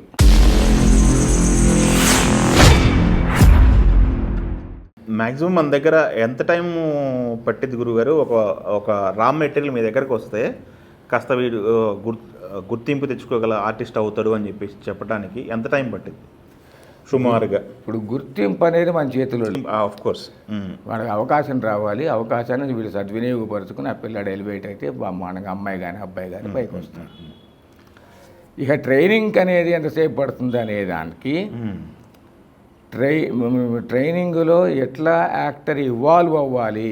మామూలుగా ఇంజనీర్ అవుతాడో, లేకపోతే ఒక కార్ డ్రైవర్ కావచ్చు, లేదా ఆటో నడిపేవాడు కావచ్చు, ఎవరో ఒక కుర్రాడు ట్రైనింగ్కి వచ్చాడు అనుకోండి, వాళ్ళకి ప్రత్యేకంగా వ్యక్తిగతమైనటువంటి లైఫ్లో ఉండేటువంటి ఎక్స్పీరియన్సెస్ అన్నీ అతని సొత్తు, అతని సోర్సు. ఏమండి, ఇక్కడ అనేక రకాలైనటువంటి పాత్రల్లోకి ఇతను ఈ అనుభవాలన్నింటినీ కూడాను, ఈ నాలెడ్జ్ అంతాను, ఎక్స్పీరియన్స్ ద్వారా వచ్చినటువంటి అతని నాలెడ్జ్ని, అతని లైఫ్లో జరిగినటువంటి విశేషాలన్నీ కూడాను అవంతా క్రోడీకరించుకుని, సమీకరించుకుని అవి అప్రోప్రియేట్ చేసి యాక్టింగ్లోకి చేసేటువంటి ప్రయత్నంలో ఇవాల్వ్ అవుతారు యాక్టర్లు. ఎవల్యూషన్ ఆఫ్ యాక్టర్స్ అంటారు దాన్ని. సో అప్పటిదాకా మనం యాక్టింగ్ ఇన్స్టింక్ట్ ఉంటే ఉండొచ్చు, చెప్పలేము. కానీ ప్రాసెస్లో పడిన తర్వాత వాళ్ళు ఇవాల్వ్ అవుతూ ఉంటారు. ఓకే. ఈ ఎవల్యూషన్ అనేది ఒక్కొక్క మొక్కకి, ఒక్కొక్క చెట్టుకి, ఒక్కొక్క దీనికి ఎంత తేడా ఉంటుందో, ఎంత సమయం పడుతుందో అలాగే ఉంటుంది. ఓకే. కానీ ఒక మొక్కని, ఒక విత్తనం నాటిన తర్వాత దాన్ని కొన్నాళ్ళు ఇలాగా ఆ మాత్రం చిగురు వచ్చేదాకా మన పాలల్లో, మన సంరక్షణలో ఉంటుంది ఆ మొక్క. అది మర్రి చెట్టు అవుతుందా, మల్లె తీగ అవుతుందా, గులాబీ పువ్వు అవుతుందా, ఇంకా అది కొంతమందికి తెలియదు. మనం తెస్తాం, గులాబీ పువ్వులా తయారు చేద్దామని గులాబీ మొక్కనే తెస్తాం. ఇక్కడ యాక్టర్లకి ఏంటంటే వీడు గులాబీ మొక్క అవ్వాలి, మర్రి చెట్టు అయిపోవాలి అని. సో ఇక్కడ ఇంకా ఎక్కువ పరిధి ఉంది అతను ఇవాల్వ్ అవ్వటానికి. సో సో ఇవాల్వ్ అనేది ఇంపార్టెంట్. ఓకే. ఇవాల్వ్ అవ్వటానికి కావాల్సినటువంటి విషయ సమీకరణ ఎక్సర్సైజ్లు అవన్నీ ఇస్తే కాస్త సినిమాకి ప్రస్తుతం ఉన్నటువంటి సినిమా చేయటానికి కావాల్సినటువంటి కొంత సదుపాయం, కొంత వాతావరణం అబ్బాయి తయారు చేసుకుంటే, అబ్బాయి కానీ అమ్మాయి కానీ ప్రస్తుతానికి సినిమాల్లో చేసేయచ్చు. దీనికి మినిమం ఒక 4 నెలలు పడుతుంది ఓకే. ఈ ప్రిపరేషన్కి. ఓకే. వాళ్ళ గుర్తింపు వచ్చే ఇంకా తర్వాత వాళ్ళు ఇంకా సానబట్టి బ్రహ్మాండంగా తయారవడానికి ప్రతి షాట్ ఒక కొత్త ఎక్స్పీరియన్స్. అవును. ప్రతి కొత్త డైరెక్టర్ దగ్గర కొత్త షాట్లోనూ కొత్త ఎక్స్పీరియన్స్ వస్తుంది. సో ఈ బేస్ మీద వాళ్ళకి అట్లాగే ఇవాల్వ్ అవుతూ వెళ్ళిపోతారు. మినిమం బేస్ అనేది జీవితాంతం ఇవాల్వ్ అవుతూనే ఉంటారు యాక్టర్లు. అమితాబ్ బచ్చన్ గారు ఇప్పటికీ ఇవాల్వ్ అవుతాడు, నేర్చుకుంటూ ఉంటారు ఇంకన్నీ. కాన్స్టెంట్ రీడర్ ఆయన, కాన్స్టెంట్ ప్రాక్టీస్ చేస్తాడు, వాయిస్ మీద చాలా పని చేస్తాడు ఆయన ఇప్పటికీ. డబ్బింగ్కి వెళ్తుంటే డబ్బింగ్కి వెళ్ళినా వెళ్ళకపోయినా వోకల్ ఎక్సర్సైజులు చేసుకుంటాడు ఆయన, వాయిస్ ఎక్సర్సైజులు. ఒక ప్రొఫెషనల్ నమ్మిన తర్వాత దాని మీద కాన్స్టెంట్గా వర్క్ చేసేవాళ్ళు మహానుభావులు. అవును. వాళ్ళకి గుర్తింపు వచ్చిన తర్వాత ఇంకా బాగా పని చేసుకుంటారు, రిలాక్స్ అయిపోవాలా. కొంతమంది యాక్టర్ రిలాక్స్ అయిపోతారు, తాలే పేరు వచ్చింది రిలాక్స్ అవుదాం లేని ఎక్సర్సైజ్లకి ఇచ్చారు మానేసి కూర్చుంటారు కొంతమంది. ఓకే. అది వాళ్ళ వ్యక్తిగతమైనటువంటి దాని మీద సంబంధించినటువంటి విషయాలు. సో ఇప్పుడు చెప్పింది అర్థమైంది కదా, ఎంతకాలం పడుతుంది అంటే కాస్త ఒక 4 నెలల వరకు ఇవాల్వ్ అవుతూ ఉంటారు. They will recall their own experiences. వాళ్ళ స్మృతుల్ని, వాళ్ళ అనుభవాలు వాళ్ళు రికాల్ చేసుకుంటూ ఇవాల్వ్ అవుతారు. అది ఇది పెద్ద సైన్స్ అండి. ఈ జనరేషన్ అంటే కాస్త హీరోయిన్స్ ఎవరైనా సరే ఒక 4 సినిమాలు 5 సినిమాలు అయితే మహా అంటే 10-15 సినిమాలు. బట్ మీరు మీనా గారు ఆ జనరేషన్ చూసుకుంటే వాళ్ళు చాలా 15-20 సంవత్సరాలు సస్టైన్ అయినారు యాక్టర్స్గా. మార్కెట్, జనము, మార్తము, రకరకాల. ఇప్పుడు బాలకృష్ణ గారు, చిరంజీవి గారు, నాగార్జున గారు ఈ జనరేషన్ చూసుకుంటే యాక్టర్గా, ఆర్టిస్ట్గా అంటే స్టార్డమ్లు ఓకే, మంచి గుడ్ పర్ఫార్మర్ అన్నట్లుగా. చిరంజీవి గారు బ్రహ్మాండం, ఆయన అన్ని రకాలు చేశాడు ఆయన. అవును. ఆయన ప్రాణం ఖరీదులో చూస్తే అసలు ఎవరన్నా ఎక్స్పెక్ట్ చేస్తారు అట్లా చేస్తాడని. అంత అద్భుతమైన యాక్టర్ అండి ఆయన. అవును. నేను చూశాను ప్రత్యక్షంగా ఆయన షార్ట్లు ఇట్లా చూడటం మాట్లాడి చూశాను నేను. సీనియం బాలకృష్ణ గారు ఏం తక్కువ వాడు కాదు. అవును, అలా అంత ప్రూవ్డ్ అండి ఆయన. ఆ ప్రూవెన్, కాకపోతే ఆ జానర్ సినిమాకి ఆయన ఏమి అప్లై చేయాలో అదే చేస్తారు తప్పితే ఆయన కూడా రియలిస్టిక్గా మామూలుగా ఈ బలగల్ లాంటి వేషం ఏమైనా అటువంటి ఎమోషనల్స్ డ్రామా అంటే బ్రహ్మాండంగా చేస్తాడు ఆయన. అవును. వాళ్ళకి ఏమి ఇష్యూస్ లేవండి. ఓకే. ఈ డైరెక్టర్లు ఇట్లాగా ఒక డిజైన్ ప్లాన్ చేసుకుంటారు, దానికి అప్రోప్రియేట్ అయ్యేట్టుగానే వీళ్ళు పెర్ఫార్మెన్స్ చేస్తారు. వీళ్ళ తప్పేం లేదు కదా. Actor is a mediator to the demand of the director and the texture and design of the entire film. అంతే, అది కదా. యాక్టింగ్ కోసం ప్రత్యేకంగా జడ్జిమెంట్ చేయడానికి వాళ్ళు చేసేటువంటి వర్క్ బట్టి మనం మనమెవరం జడ్జిమెంట్ చేయడానికి, ఆడియన్స్ జడ్జి చేసేసరి అయిపోయింది. కానీ నైసిటీస్ మీరు అడిగిన ప్రశ్నకి కొన్ని న్యూయాన్సెస్ చిరంజీవి గారి దగ్గర చాలా బాగా కనపడితే పండుతాయి. ఎందుకంటే ఆయన చేశాడు కాబట్టి ఆ పెర్ఫార్మెన్స్లు చెప్తున్నా. అందుకని ప్రాణం ఖరీదు చెప్పాను. ఖైదీ సినిమా ఒకటి, అభిలాష అని ఒక సినిమా, ఒకటేమిటి ఆయన చాలా ఉన్నాయి. చిన్న చిన్న ఎమోషనల్ డ్రామాలు. ఓ సినిమా ఉంది కృష్ణ గారితో విలన్ వేషం వేశాడు ఆయన. సినిమా పేరు ఇంటల్లుడా అల్లుడు ఏదో సినిమా ఉంది. ఓ షాట్లో చిరంజీవి గారిని స్లాబ్ చేస్తాడు ఆయన, హీరో గారు మరెవరు కొడతారు. ఇట్లా కొట్టిన తర్వాత మామూలుగా మనకు ఆ సినిమా మేకింగ్ తెలుసు కాబట్టి అయిపోయింది. అయిన తర్వాత ఒక సీన్ ఉంటుంది, అంటే షూటింగ్ అప్పుడు స్లాబ్ సినిమాలో చూస్తుంటే స్లాబ్ కొట్టారు, కంటిన్యూటీలో ఇంకో షాట్ ఉంటుంది కదా ఇట్లాగా. దెబ్బకి ఇతను ఇలా అనుకుంటూ మాట్లాడేస్తాడు అనమాట. కానీ మేకింగ్ అప్పుడు చాలా గ్యాప్ ఉంటుంది కదా. అవును. ఇటు నుంచి అటు షిఫ్ట్ చేసి లైటింగ్ దీనికి వాటి ఎంత సెన్సిబుల్ యాక్టర్ అయినా గుర్తుపెట్టుకుని రియాక్షన్ పర్ఫెక్ట్ రియాక్షన్, అదే ఇంటెన్సిటీ అది యాక్టర్స్ తాలూకు క్వాలిటీ. మైన్యూట్ రియాక్షన్స్ కూడా అవి మనకు కనెక్ట్ అవుతుంది మనకు. ఓకే. ఇప్పుడు మనం చెప్తుంటే యాక్టర్గా నవరసాలు అని చెప్పేసి ఉన్నాయి కదా. ఉంటాయి. వాటిల్లో ఏది ఎక్కువ కష్టపడతారు మనకి చేస్తున్నప్పుడు యాక్టర్స్ కానీ మన దగ్గర వస్తున్న ట్రైనింగ్ తీసుకునే కుర్రోళ్ళు కానీ ఎక్కువ కష్టపడి టీచ్ చేయాల్సిన అంశాలు ఏముంటాయి? ఏం ఉండవండి, ఇన్వాల్వ్ అయిపోతారు. కానీ అటువంటి సీన్లు ఏవి సినిమాల్లో, అంత సెంటిమెంటల్ ఇది. తర్వాత నవరసాలు అనేది పాత రోజుల్లోది. ఇప్పుడు అనేక రసాలు ఉన్నాయి. అంటే ఒక క్యారెక్టర్లోనే అన్ని రసాలు వస్తాయి.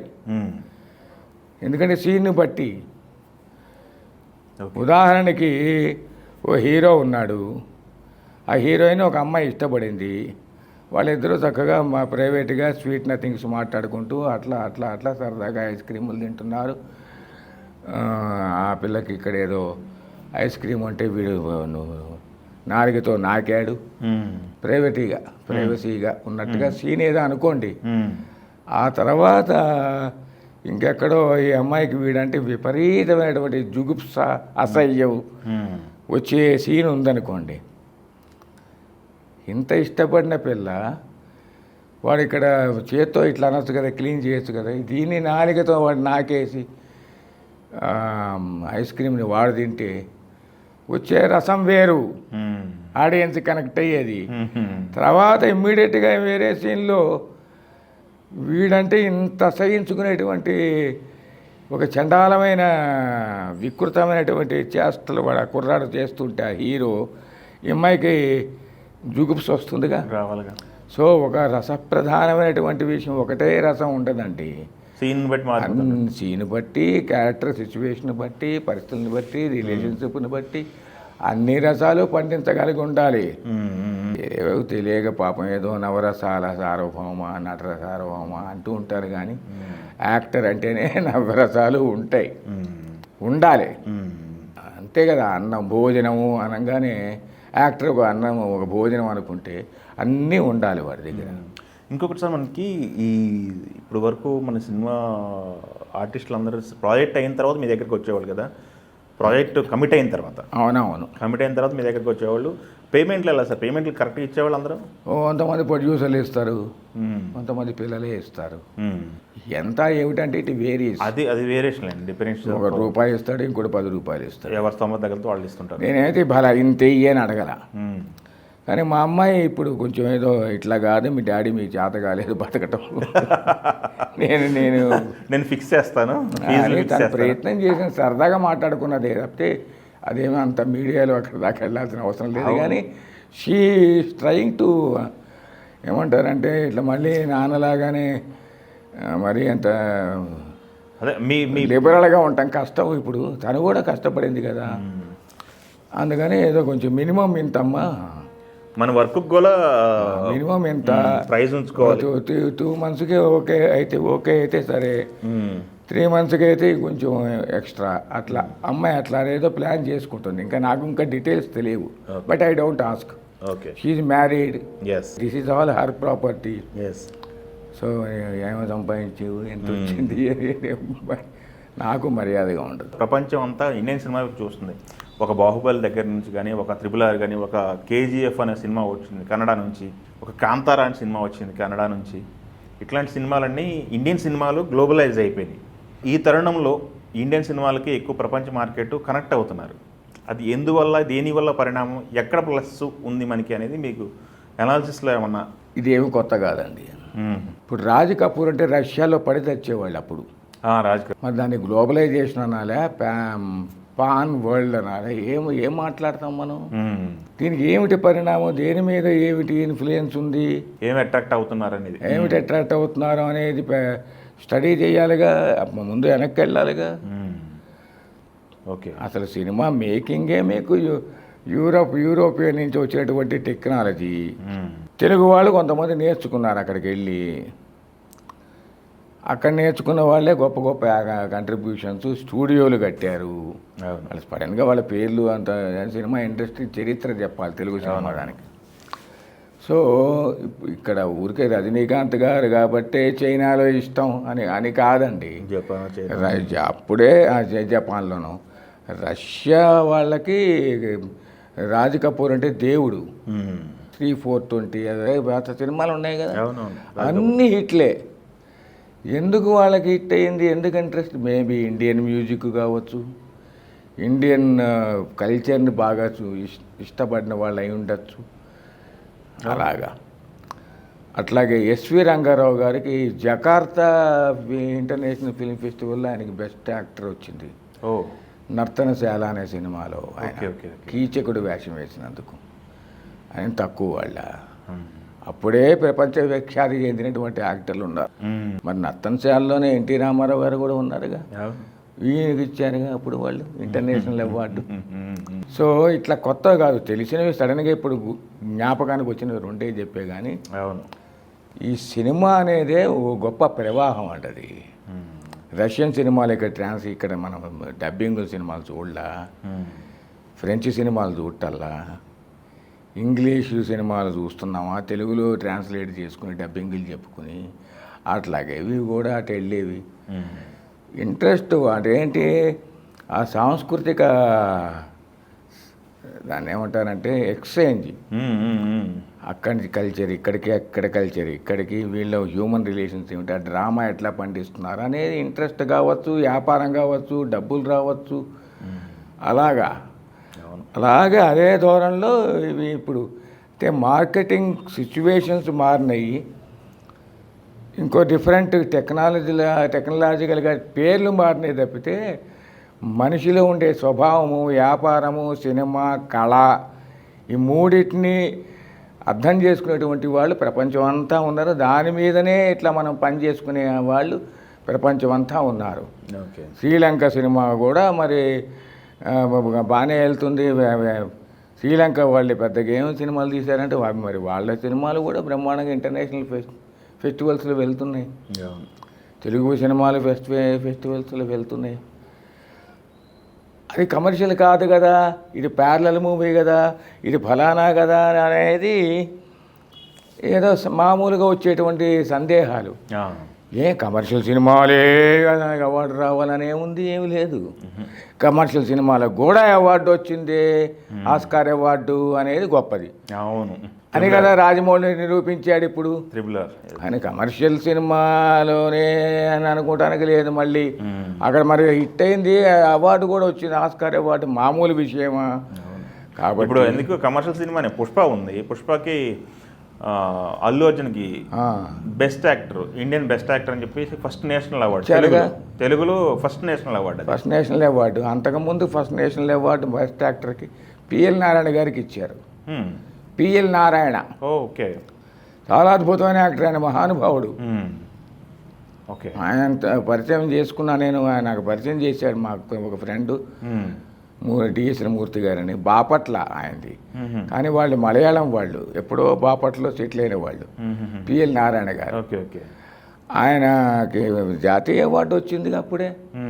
మాకు తెలియట్లేదు, గూగుల్లో ఇన్ఫర్మేషన్ సరిగ్గా రావట్లా, అంటే ఎవరు ఏర్పాటు చేయట్లేదు కదా. చాలా మంది ఉన్నారండి. అతనికి కేరళ నుంచి వచ్చిందా, మన తెలుగే, తెలుగు రాష్ట్రాల నుంచి వచ్చింది. ఇక్కడ కేరళ నుంచి వాళ్ళ పూర్వీకులు వచ్చి సెటిల్ అయినారు వాళ్ళు. ఈయన ఇక్కడ పెరిగాడు, బాపట్లలో పెరిగాడు. నాటకాలు బాగా వేసేవాడు ఆయన, కుర్రపాటి గంగాధరరావు గారి శిష్యుడు. ఫిలింలో కాకుండా ఈ రంగస్థలం మీదే, అప్పుడంతా రంగస్థలమేగా. రంగస్థలం నుంచి రంగస్థలం కాదు, నాగేశ్వరరావు గారి దగ్గర నుంచి, ఎన్టీ రామారావు గారి దగ్గర నుంచి, కొంగర జగ్గయ్య, సావిత్రి గారు, జమునమ్మ. ఇప్పుడేంటి సార్ పరిస్థితి? ఇప్పుడు మనకి సుదీర్ఘమైన జరిగిన దాదాపు 40-45 సంవత్సరాల నుంచి దీంట్లో జర్నీ అయ్యారు కదా. యాక్టింగ్ పైన పుట్టుపూర్వోత్తరాలు, దాని యాక్టింగ్లో ఒక తారస్థాయికి మీరు రీసెర్చ్ చేశారు, అన్నీ గురువుగా ఉన్నారు. ఇప్పుడేంటి సార్ నెక్స్ట్ ఏంటి సార్ పొజిషను? నెక్స్ట్ ఏమి మీకు గోలు, కోరికలు ఇట్లాంటివి? ఇప్పుడేం లేవు. ఎవరినో వస్తే కాస్త ఉపన్యాసం చెప్పడం, ట్రైనింగ్ ఇవ్వటం. మీకున్న నాలెడ్జ్ని షేర్ చేస్తున్నారు. చాలా అంటే షేర్ చేసుకుని వాళ్ళ బుద్ధిలోకి వస్తే చాలు. ఇప్పుడు స్వేచ్ఛగా మాట్లాడుకునేటువంటి అవకాశం వచ్చింది. ఇప్పుడు అట్లాగే స్వేచ్ఛగానే పిల్లలతో కూడా మాట్లాడేస్తూ ఉంటాను. ఇంతకంటే ఏం కావాలంటే నేను బాగానే have achieved a lot. Okay, ఇంకా కోట్లు ఐశ్వర్యాలు అక్కర్లు, అలాగే ఇదే చాలు. ఏం బాగానే ఉంది. ఇప్పుడు కోట్లు అంటే కోట్లు లేవా ఇప్పుడు మీ దగ్గర? హ్యాపీగా ఉన్నా నేను. కోట్లు అంటే ఇప్పుడు లేవా మీ దగ్గర కోట్లు అంటున్నా? అదే హాయిగా ఉంది ఇప్పుడు ఇంకా ఇంకా ఇంకేం కోరికలు ఏవి లేవు నాకు, ఉండాల్సిన అవసరం లేదు. ఓకే. పని ఉందిగా, ఎవరినో వస్తుంటే చక్కగా మాట్లాడటం, ఉన్న దాంట్లో హ్యాపీగా ఉన్నారు. చాలు. ఆల్ ది వెరీ బెస్ట్ అండి. All the very best. ఆరోగ్యంగా థ్యాంక్ యూ, హ్యాపీగా ఉండాలని కోరుకుంటూ ఆల్ ది బెస్ట్ అండి. చాలా సంతోషం అండి. Thank you very much.